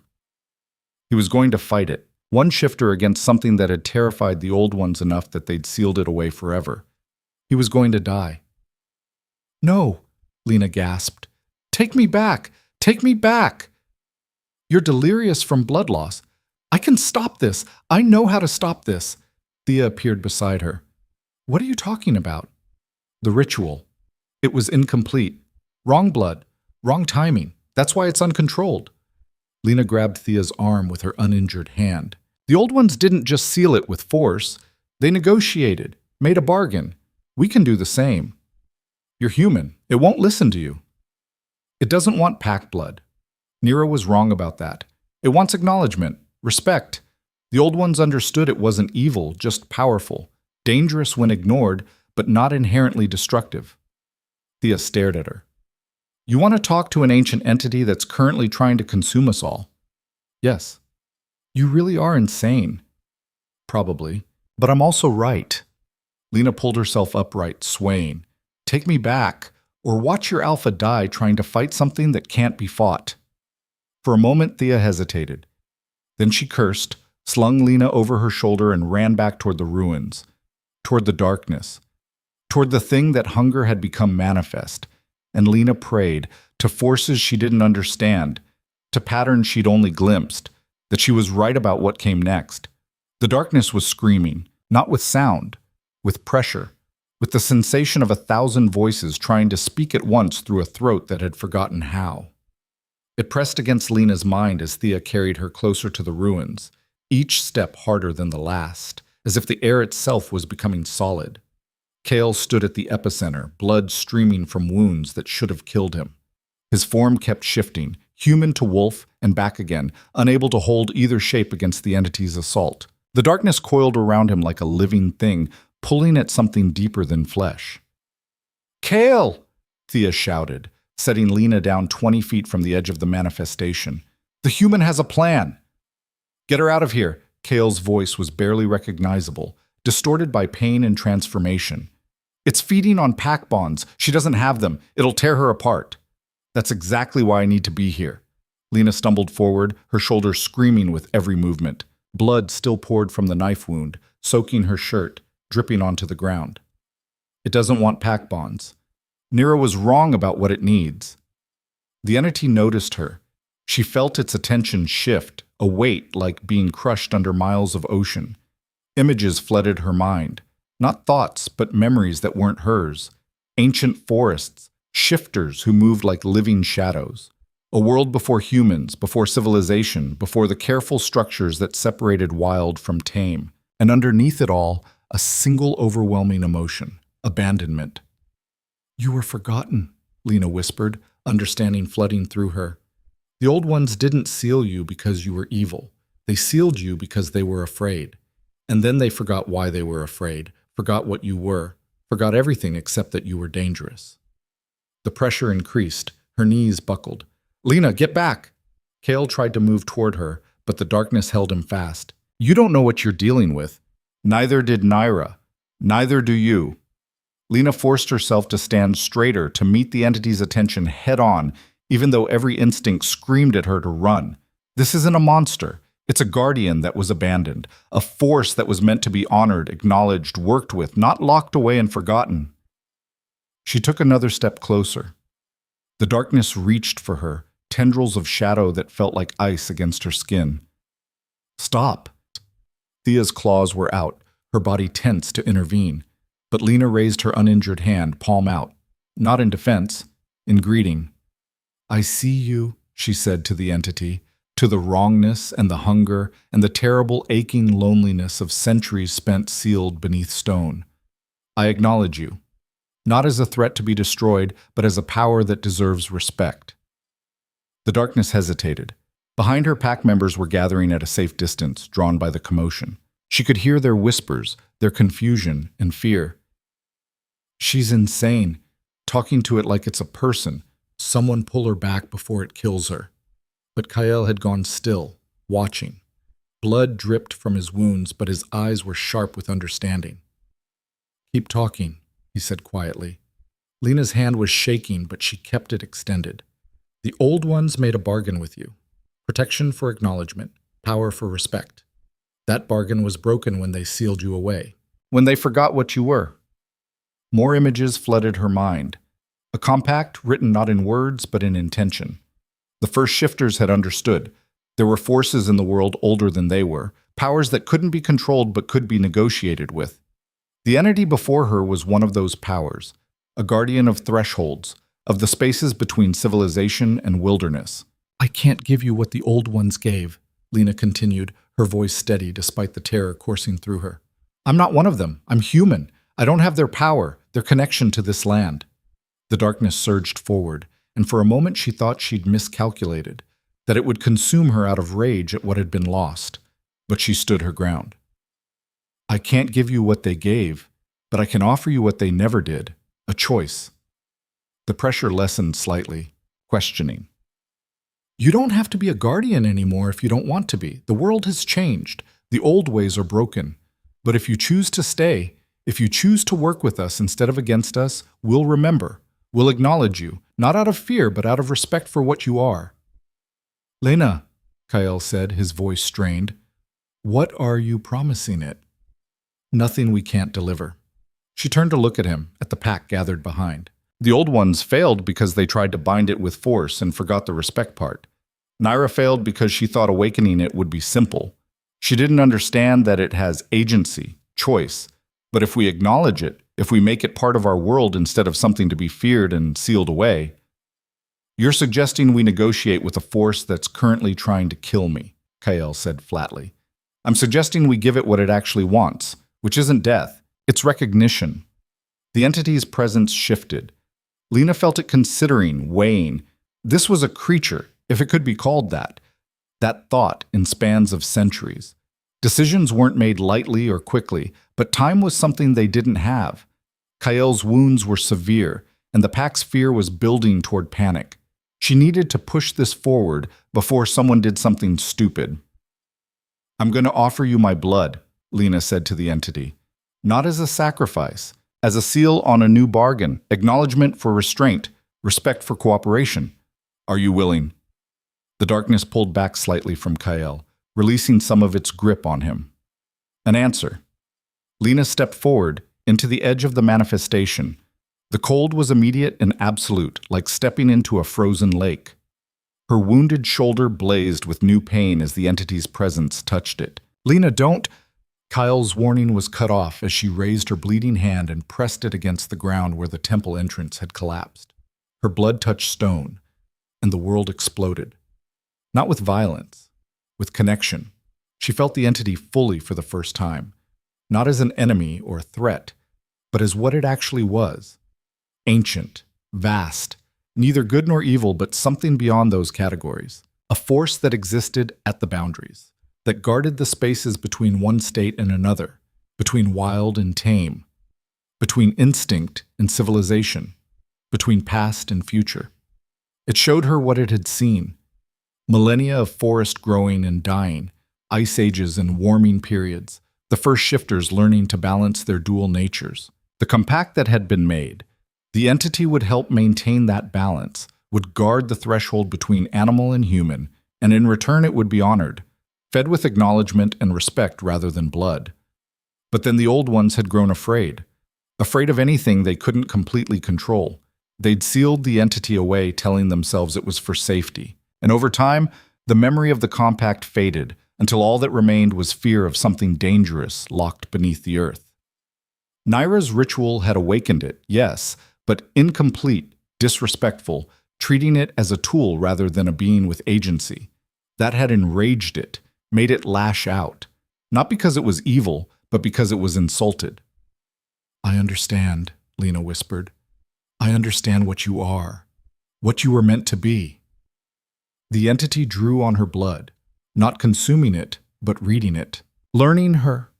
She felt it touch her memories, her experiences, the factory, the dismissals, the constant sense of being seen as less than she was.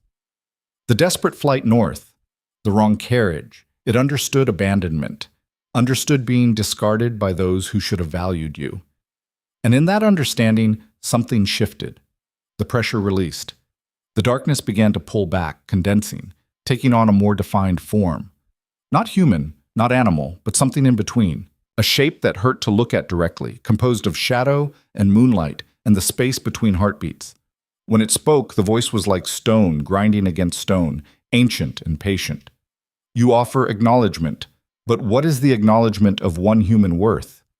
Lena's legs were shaking, her vision starting to blur from blood loss, but she forced herself to answer clearly. Alone? Not much. But I'm not alone anymore. She looked at Kael. He was watching her with an expression she couldn't quite read. His wounds were still bleeding, his body still caught between forms. But there was something in his eyes, calculation, yes, but also a kind of wonder.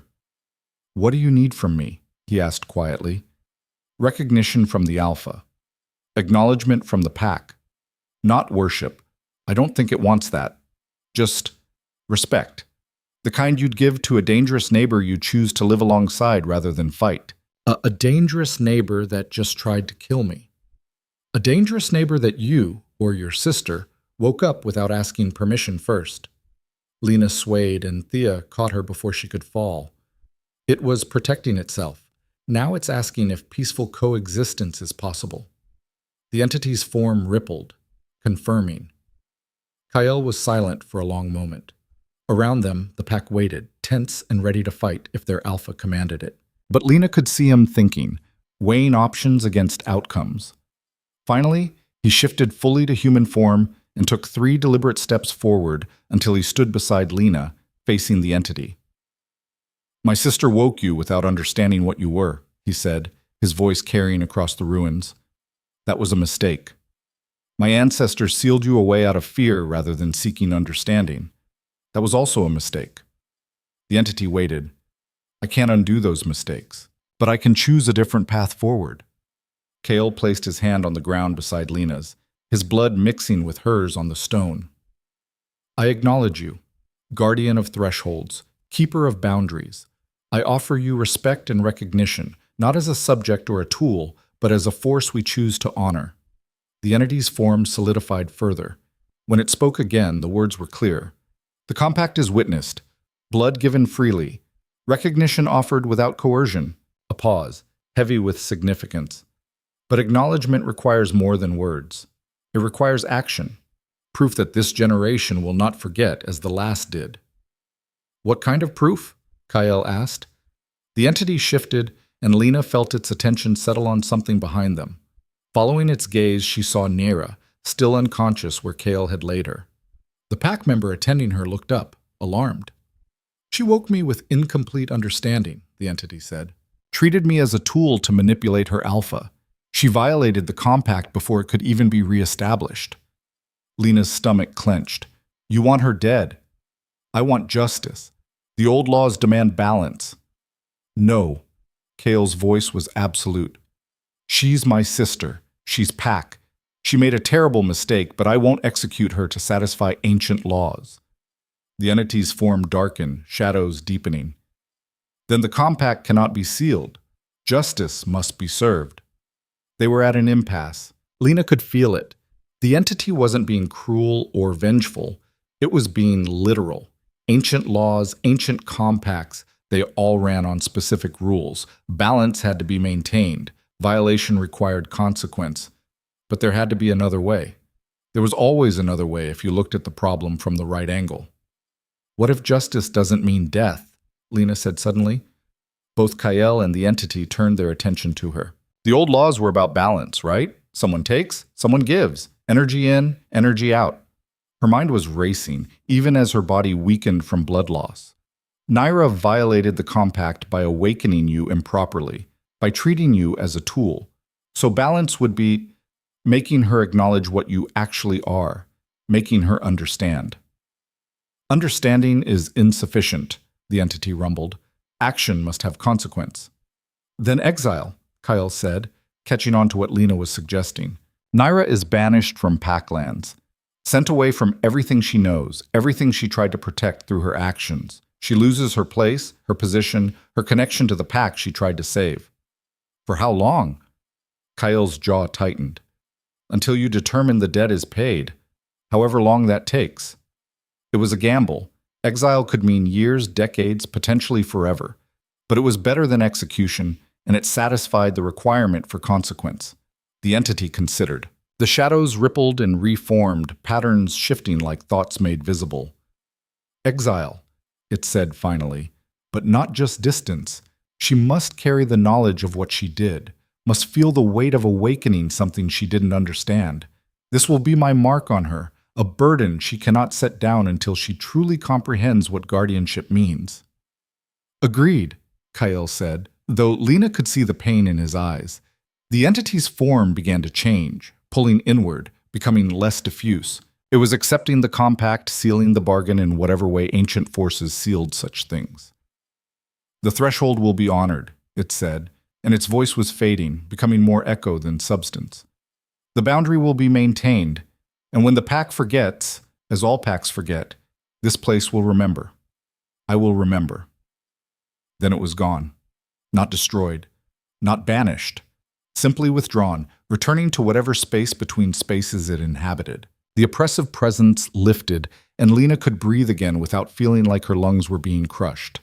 She collapsed. Thea caught her, lowering her gently to the ground.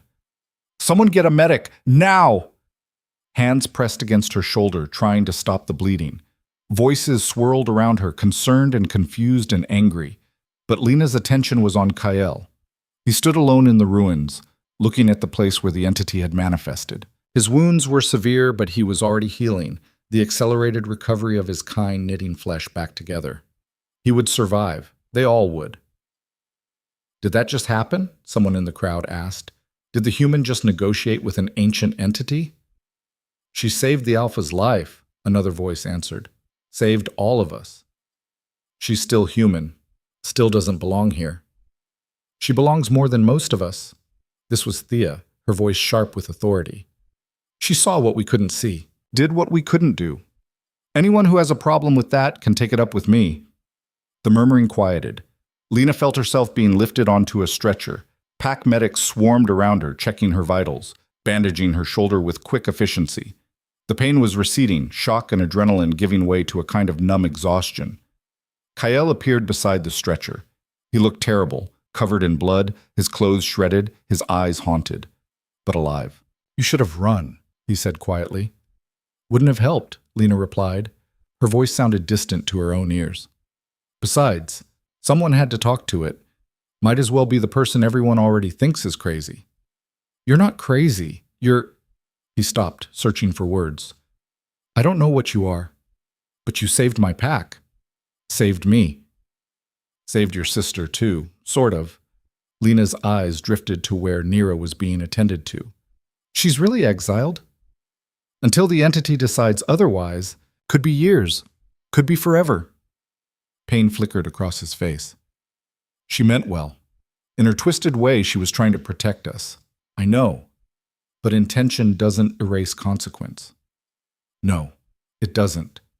Kyle placed his hand over hers, careful of her injuries. His touch was warm, grounding. "Thank you for seeing what I couldn't, for being brave enough to act on it. Thank you for listening, for trusting a human who wandered into your world by mistake."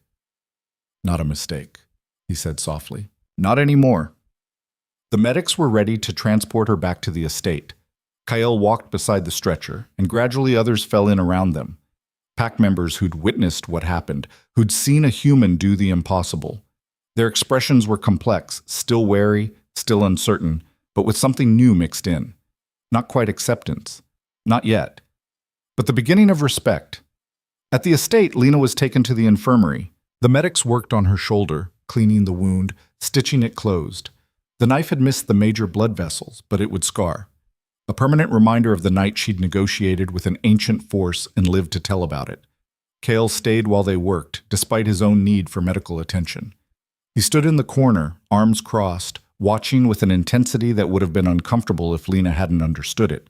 He was keeping watch, making sure she was safe, honoring the debt he felt he owed. "You need treatment too," she told him. "I'm healing." "Not fast enough. You're still bleeding." He looked down at himself as if just noticing the wounds. "I've had worse." "That's not reassuring." The ghost of a smile touched his lips. "I'll submit to the medics when they're done with you. Satisfied?" "Getting there?" The work continued in silence. Outside, dawn was breaking, the full moon setting below the horizon. The crisis had lasted one night, but it felt like a lifetime. Lena's old life, the factory, the dismissal, the desperate flight north seemed to belong to someone else entirely. When the medics finally finished, they turned their attention to Kyle. He submitted with poor grace, irritation clear in every line of his body as they fussed over his wounds. Thea appeared in the doorway. "The council is asking for a report." "Let them wait," Kale said. "They're concerned about the human, about what she did, about what it means for the pack." What it means is she saved us when we couldn't save ourselves. That's what they need to know. Thea nodded. I told them the same thing, but they want to hear it from you, and from her if she's well enough. Lena pushed herself up to sitting, ignoring the wave of dizziness. I can talk. You can rest, Kael countered. I can do both. But if your council has questions, they deserve answers. She met his eyes. Part of the compact with the entity is that people remember. That means telling the story, making sure it's not forgotten. He studied her for a moment, then nodded. Can you walk? With help? Thea moved to her side, offering support. Together they made their way to the council chamber, a large room with a circular table where a dozen senior pack members waited. They rose as Kael entered, bowing slightly in respect to their alpha. When they saw Lena, their expressions ranged from curious to openly hostile. Kael took his seat at the head of the table. Thea helped Lena into a chair beside him, a position of honor that didn't go unnoticed. Explain, one of the council members said without preamble. What happened at the ruins? What did the human do? Kael told them, not a sanitized version, not a political spin. The truth. Naira's betrayal, the incomplete ritual, the entity's awakening, Lena's insight, the negotiation, the new compact. The council listened in growing shock. You made a bargain with an ancient entity? One elder asked, her voice sharp with disbelief. Based on the word of a human? Based on the understanding of someone who could see what we couldn't, Kael corrected.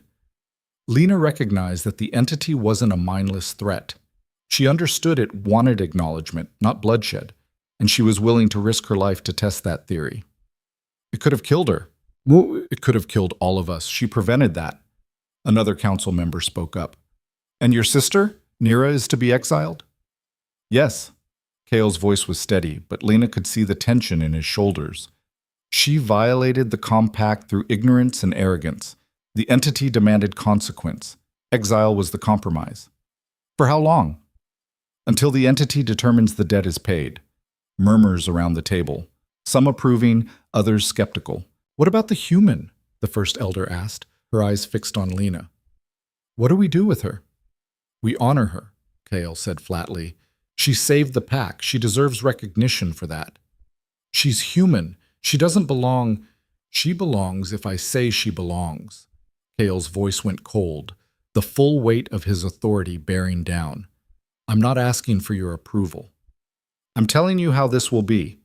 Lena Hartwell has earned a place here, and anyone who disagrees can challenge me directly. Boop. Silence. No one was willing to challenge an alpha who just survived an ancient entity's attack. Finally, the elder who'd been most vocal sighed. What position will she hold? Kael looked at Lena. What do you want? It was the question she'd been dreading and hoping for in equal measure. What did she want? A week ago, she'd have said just to survive, to find somewhere she belonged. But now, I want to help, she said quietly.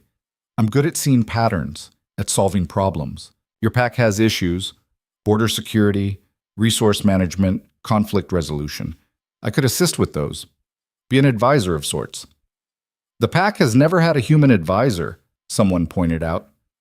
Then it's time for a first, Lena replied. The world is changing. You said it yourself. Humans are encroaching. Other packs are consolidating. You need someone who can see those patterns, who understands how outsiders think. I can be that bridge. The council exchanged glances. It was unprecedented, unorthodox. Exactly the kind of thing that made traditionalists nervous, but Kael was nodding slowly. Royal Archivist and Advisor, with full access to pack records, council meetings, and strategic planning sessions. She reports directly to me. That's too much authority for... Did I ask for your opinion? Kael's eyes flashed. This is decided. Lena has proven herself. She stays. And that was that.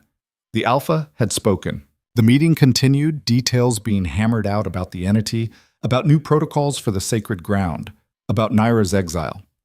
But Lena barely heard it.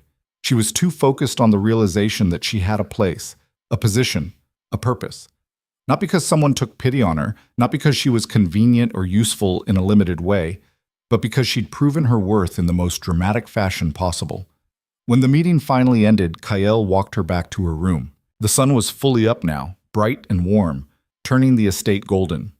Pack members they passed bowed to Kyle and nodded to Lena. Not warmly, not yet, but with acknowledgement. At her door, Kyle paused. "You should rest, properly this time." "So should you." "I will, but first I need to see Naira. She'll be awake soon, and she deserves to hear about her exile from me." Lena could only imagine how that conversation would go. "I'm sorry. I know she's your sister. She made her choice. Now she lives with its consequence." He ran a hand through his hair, exhaustion finally showing through. "But yes, I'm sorry too, for all of it. She thought she was helping you." "I know, that's what makes it worse." He looked at her, and in his eyes she saw grief and determination in equal measure. "You could have died tonight, multiple times. Why did you keep pushing forward?" "Because someone had to, because I could see what needed to be done, and for once people were listening." Lena smiled tiredly. "And maybe because I'm tired of being dismissed, of having the right answer and being ignored. This time, being right mattered. It saved lives." "It did." He reached out, tucked a strand of hair behind her ear with surprising gentleness. "Rest now. Tomorrow we'll start building whatever comes next." "Tomorrow," Lena agreed. She watched him walk away, this alpha who'd trusted a human when every instinct told him not to, who'd chosen to listen rather than dismiss, who'd offered her not just refuge, but purpose. Inside her room, Lena collapsed onto the bed. Her shoulder throbbed, her body ached, and exhaustion pulled at her like a physical weight. But underneath it all was something she hadn't felt in years. Hope. She'd taken the wrong carriage, made a mistake that should have ended in disaster. But instead, it had led her here, to a place where her abilities mattered, where she could make a difference, where people would listen when she saw patterns others missed. The frontier was harsh, the pack was still suspicious, and the entity they'd negotiated with was a force that could turn on them if the compact wasn't honored. But Lena had survived worse. She'd survived being told she was worthless, being fired for being right, being dismissed and mocked and cast aside. She'd survived that and ended up here. As sleep claimed her, Lena smiled. Sometimes the wrong path led exactly where you were meant to be. Lena woke to voices arguing outside her door. Don't care what the alpha said, she's still human. And she still saved your ungrateful hide last night. Show some respect. Respect? For someone who doesn't even have pack bonds. She got lucky, that's all. Lucky. Thea's voice was sharp enough to cut steel. She walked into an ancient entity's manifestation while bleeding from a stab wound and negotiated a peace treaty. That's not luck. That's courage and intelligence. Two things you clearly lack. Footsteps retreated quickly. Lena smiled despite the ache in her shoulder. At least she had one ally. She dressed carefully, favoring her injured arm. The medics had given her a sling, but she left it off. Showing weakness now, when her position was still so precarious, would be a mistake. The pack respected strength, and she needed to project as much of it as she could manage. The estate was different in daylight. Less fortress, more community. Pack members moved through the corridors with purpose. Some heading to training grounds, others to work details. Still others simply living their lives. Children ran past, laughing, chasing each other in some game only they understood. A few people nodded to Lena as she passed. Most ignored her. But the outright hostility from yesterday had faded to wary assessment, progress of a sort. She found Kyle in his office, staring at a map of the territory with an expression that suggested he wasn't seeing it at all. "You look terrible," she said from the doorway. He glanced up, and exhaustion lined every angle of his face. "I feel worse. Come in." Lena entered, closing the door behind her. "Naira?" "Gone. I spoke with her this morning, told her the terms of exile. She left an hour ago." His voice was carefully neutral, but Lena could see the pain underneath. She didn't argue, didn't fight, just accepted it. Did she understand what she'd awakened? "I think so. The entity marked her somehow. She said she could feel it, a weight in her mind, constant reminder of what she'd done." Kyle set down the pen he'd been holding. "She asked me to tell you she was sorry, for using you, for nearly getting you killed. She thought she was saving the pack. She thought a lot of things that turned out to be wrong." He rubbed his eyes. The council wants a full inquiry into how she accessed the old texts, how long she'd been planning this. They want to make sure no one else was involved. Were they? Garrett and Sienna helped her, but they're dead. Everyone else claims ignorance, and I believe them. Naira was always good at keeping secrets. He stood, moved to the window. I should have seen it. Should have noticed she was struggling with something. You're not responsible for your sister's choices. I'm responsible for everything that happens in this pack. That's what being alpha means. He turned to face her. Speaking of which, we need to discuss your new position. Lena's stomach tightened. Having second thoughts? About you? No. About how to integrate a human advisor into pack structure without causing a civil war. Absolutely. He gestured to a chair. Sit. We have work to do. Over the next hour, they mapped out Lena's role. She would have an office in the estate, access to pack archives, permission to attend council meetings. Her primary focus would be pattern analysis, looking for threats, inefficiencies, problems before they became crises. The border situation is still my biggest concern, Kael said, showing her reports of increasing incursions from both human settlements and rival packs. We're being squeezed from both sides, and I can't afford another surprise like what Naira created. Lena studied the reports, her mind already sorting data, looking for connections. These incursions, are they coordinated or opportunistic? We think opportunistic. Different groups, different motives. But similar timing. She traced lines on the map. Look, human logging crews here, here, and here, all within the past 3 months. Rival pack scouting parties here and here, same time frame. Someone's testing your boundaries, seeing how you respond. Kale leaned closer, studying what she'd marked. You think they're working together? I think they're watching each other. The humans push in, you push back, and the other packs see how much force you're willing to use. They're gathering intelligence. For what purpose? That's what we need to find out. Lena pulled up economic data from the human settlements. But if I had to guess, resources. There's been a lumber shortage in the south. Prices are climbing. And the mining towns are expanding. Everyone wants what you have. Then they're going to be disappointed. Kale's expression hardened. This land is pack territory. Has been for 80 years. Telling them that won't be enough. You need to show them it's not worth the cost of taking. Lena tapped the map. Fortify these positions, increase patrols here and here, make it clear that any incursion will be met with immediate response. And she hesitated. You need to talk to the humans, establish official boundaries, formal agreements, make it expensive to violate them. Packs don't negotiate with humans. Maybe they should. The world is changing, Kael. You can adapt or you can be overwhelmed, but you can't stay isolated forever. He was quiet for a long moment, then, this is why I need you. You see things I don't. Think in ways that go against every instinct I have. Is that a compliment or a criticism? Both. A slight smile. Start with the border analysis. Give me a full report by the end of the week. I'll present it to the council, see if we can get them to consider human negotiations. It was a beginning. Not perfect, but real. Over the next 3 weeks, Lena threw herself into work. She studied patrol routes, analyzed resource distribution, mapped trade patterns. She spent hours in the archives, reading through decades of pack history, learning the context that shaped current decisions.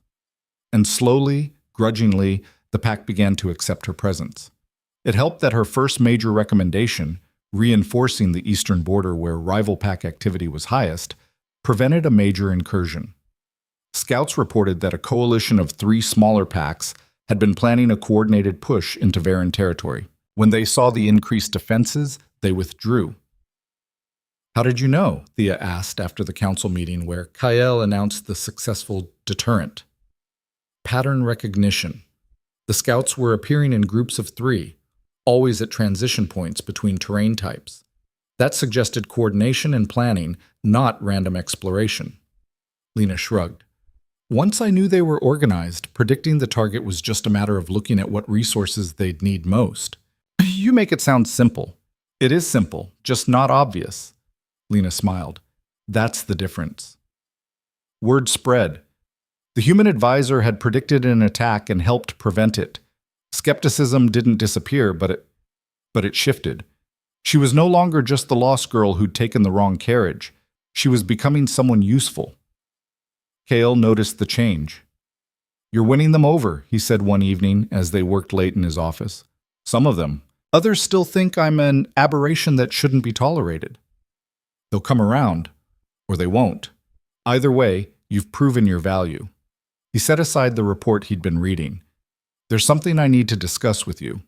The seriousness in his tone made Lena look up. "What is it?" "The entity. I've been monitoring the sacred site, and there's been activity." Lena's stomach dropped. "What kind of activity?" "Minor manifestations. Nothing dangerous, but it's making its presence known, reminding us of the compact." Cale ran a hand through his hair. "The council thinks we should establish formal protocols for acknowledgement, regular visits to the site, offerings of respect." "That sounds reasonable." "They want you to lead them." Lena blinked. "Me? But I'm not Pac. I don't have the authority. You have the entity's respect. You're the one who negotiated the compact. If anyone should maintain the relationship, it's you." He met her eyes. "I know it's asking a lot, but this is important. We can't afford to let the compact slip back into forgotten history." She thought about it. Regular visits to a site where an ancient force manifested, maintaining a relationship with something vast and inhuman. It should terrify her. Instead, it felt right. "I'll do it," she said. "But I'll need access to the old texts to really understand what acknowledgement means in their cultural context." "Already arranged. Thea is pulling everything we have on Old One customs and rituals." Cale smiled slightly. "I had a feeling you'd say yes." The first acknowledgement ceremony happened 2 weeks later. Lena stood at the ruins with a small group, Thea, 2 council members, and a handful of pack members who'd volunteered. She'd spent days researching, preparing, making sure she understood what she was doing. The ceremony itself was simple. No blood, no sacrifice. Just words of recognition, offerings of crafted items that showed skill and time, acknowledgement that the entity existed and was valued. When Lena spoke the formal words, translated from the old language with help from pack historians, she felt the entity's attention settle over them like a blanket. It didn't manifest, didn't speak, but she felt its satisfaction, its acceptance. The compact was being honored. Walking back to the estate, one of the council members, an elder named Silas who'd been vocally opposed to Lena's position, spoke quietly. "You did well. The old one would be pleased." It was the first compliment he'd given her. Lena treasured it.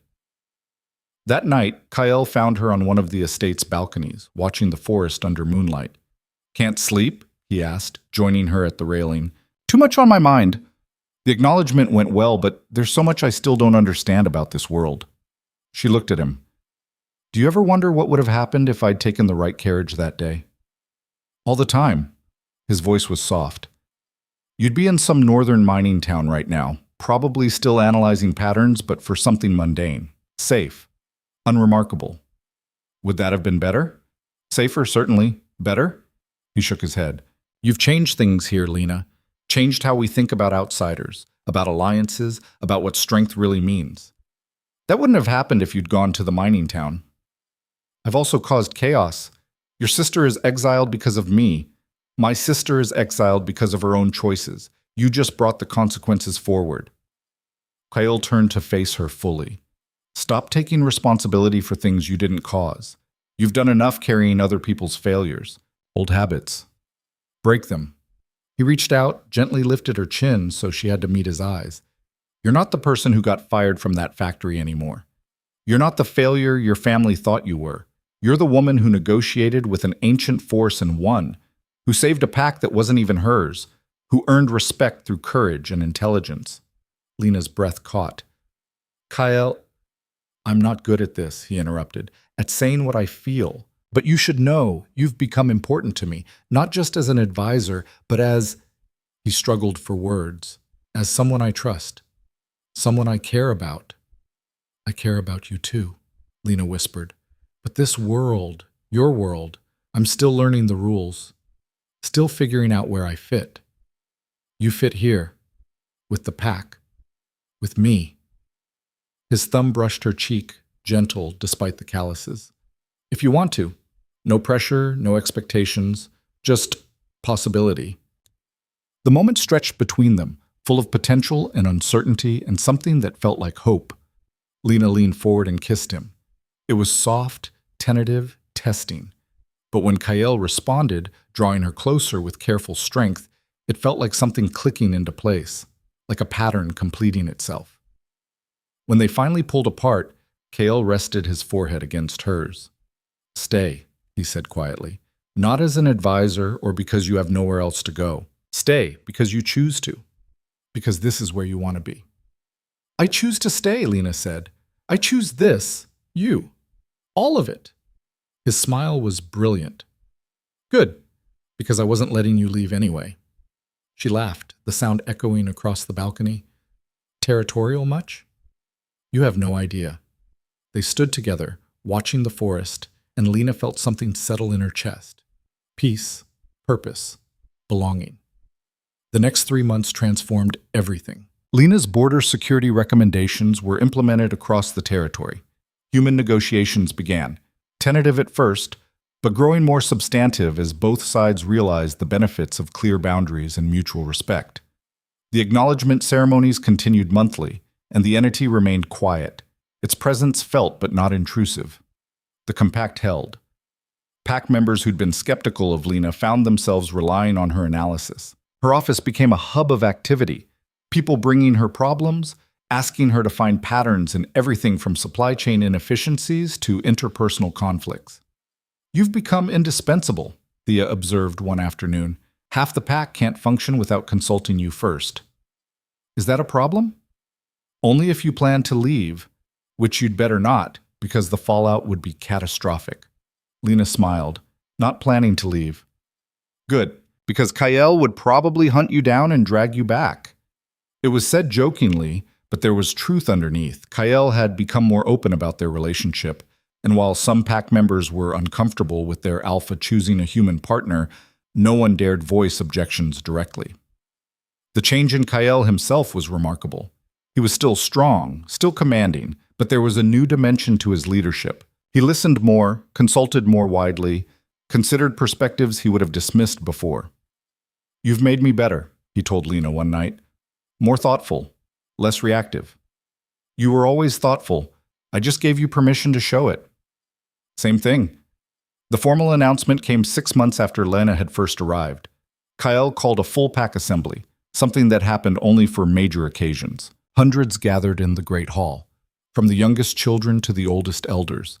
Lena stood beside Kael at the head of the room, her heart pounding. They'd discussed this, planned it carefully, but actually doing it was terrifying. Kael's voice carried across the hall. 6 months ago, a human took the wrong carriage, a mistake that should have been resolved quickly and forgotten. Instead, that mistake brought us someone who would change everything. He gestured to Lena. Lena Hartwell saw patterns we missed, solved problems we thought unsolvable, negotiated peace with an ancient force when violence would have destroyed us. She's proven her worth 100 times over. Murmurs rippled through the crowd. Lena could see faces, some approving, some uncertain, a few still hostile. Today, I'm making official what's been true for months. Lena Hartwell is pack. Kael's declaration rang out clear and absolute. Not by blood, but by choice and by deed. She's earned a place among us, and anyone who disputes that disputes me directly. The challenge hung in the air. No one moved. Then Thea stepped forward. "I stand with the Alpha's declaration. Lena has proven herself worthy of pack status." One by one, others joined. Marcus, who'd been held captive in the underground temple. Mira from the kitchens. Silas the elder. A growing wave of support that swept through the hall. Not everyone, but enough, more than enough. Kael turned to Lena. "Do you accept?" Knowing what it means, what it requires. Lena thought about the factory, about dismissal and failure and being told she didn't matter. She thought about the wrong carriage, the terrifying journey, the moment Naira's knife had pressed against her throat. She thought about everything that had happened since, the patterns she'd found, the entity she'd negotiated with, the pack she'd helped save. The man who stood beside her, offering not just refuge but partnership. "I accept," she said clearly. "I choose this pack, this life, This future. The hall erupted in howls, the traditional pack acceptance. The sound was deafening, primal, welcoming. Lena had gone from outcast to insider, from failure to essential, from lost to found. Later that night, after the celebration had wound down, Lena walked the estate grounds alone. She needed a moment to process, to let the reality sink in. She found herself at the archives, the repository of pack history, where she'd spent so many hours researching. On impulse, she pulled out a journal, one of the official records, and added a new entry. Today, the pack acknowledged Lena Hartwell as one of their own. Not the first human to join a pack, but perhaps the first to do so through negotiation and merit rather than marriage or blood ties. It sets a precedent. The world is changing, and we must change with it. She came to us by mistake, the wrong carriage, the wrong path. But sometimes mistakes lead exactly where you're meant to be. And her presence has taught us something vital. Strength comes in many forms. Intelligence is power, and courage looks different than we thought. The old ways matter, but they don't have to be the only ways. She signed it with her new title, Lena Hartwell, Royal Archivist and Pack Advisor. Found you. Lena looked up to see Kyle in the doorway. Just documenting today for future generations. Let me see. He read what she'd written, and something shifted in his expression. Sometimes mistakes lead exactly where you're meant to be. You disagree? No. I'm just thinking about all the mistakes that led to this moment. If the attendant had directed you correctly, if Naira hadn't been planning her ritual, if I'd dismissed you instead of listening. He set the journal down. So many points where things could have gone differently. But they didn't. Kale pulled her close, careful of her still healing shoulder. You're stuck with us now, with me. No wrong carriages to escape on. Who says I want to escape? Good, because I've gotten used to having someone who tells me when I'm being an idiot. Someone has to do it. They stood together in the archives, surrounded by the history of a pack that had learned to evolve. Outside, the forest stretched endlessly, wild and beautiful and dangerous. The entity slept beneath sacred ground, acknowledged and respected. The border held against those who would test it. And Lena Hartwell, dismissed factory worker, failed daughter, lost soul who'd taken the wrong carriage, had found her place in a world she'd never imagined. 3 years later, Lena stood in the council chamber presenting her analysis of Southern Pack movements. The room was full. Every council seat occupied, Kyle at the head, his attention focused entirely on her findings. The pattern suggests they're preparing for a consolidation push, she concluded. Not war exactly, but a demonstration of strength. They want to see how we respond to pressure. Recommendations? Kyle asked. Show strength without aggression. Increase visible patrols. Make it clear we're aware of their movements. But also open diplomatic channels. Show we're willing to talk before fighting.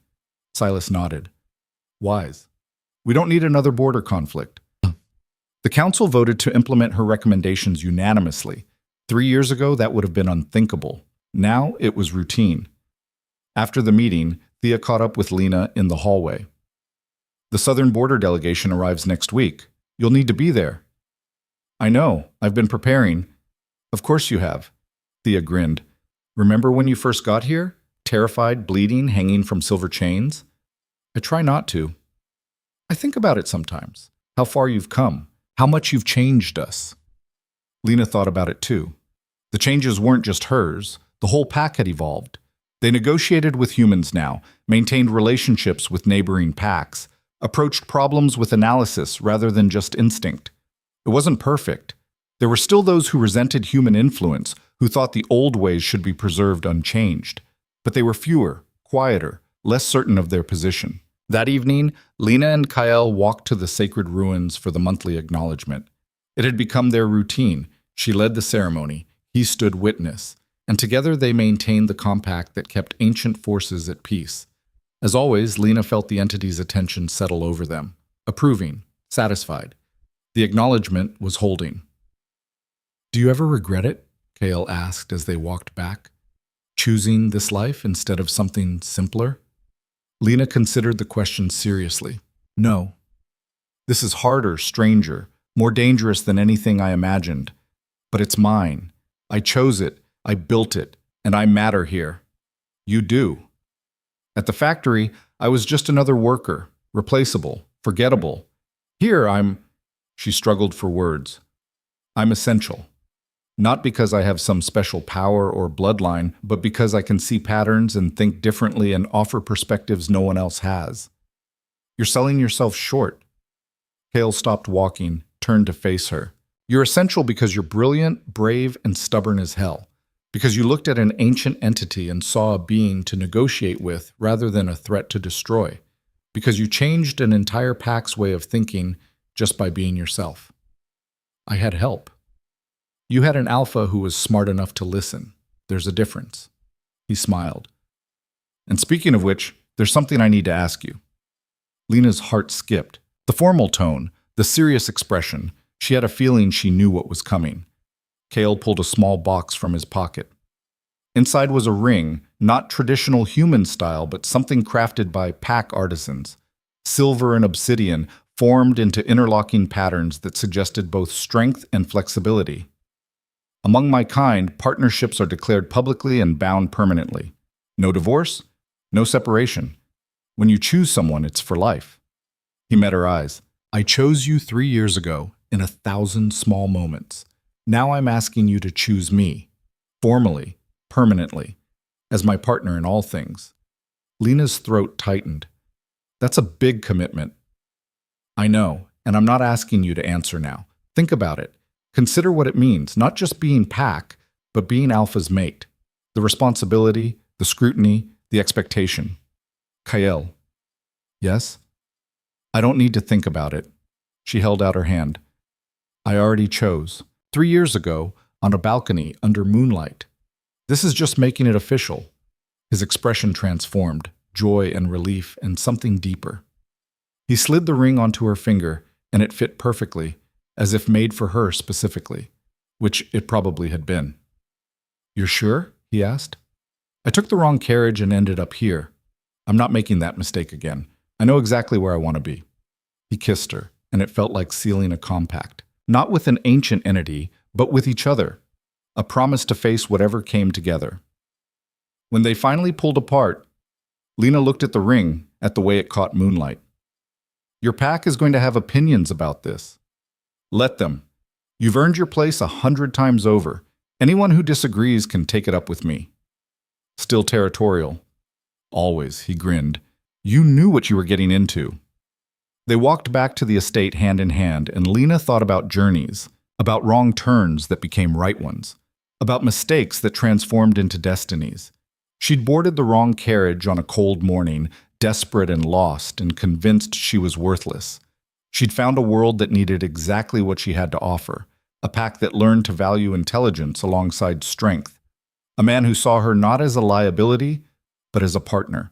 And she'd become someone even she hadn't imagined, not despite being human, but because of everything that made her different. The estate rose before them, lights burning in 100 windows. Inside, pack members were living their lives, solving problems, building futures, and Lena was part of it, essential, valued, home. Sometimes the wrong path led exactly where you belonged, and sometimes being dismissed, rejected, and cast aside just meant you were heading somewhere better than you'd ever imagined. Lena Hartwell had taken the wrong carriage. It was the best mistake she'd ever made.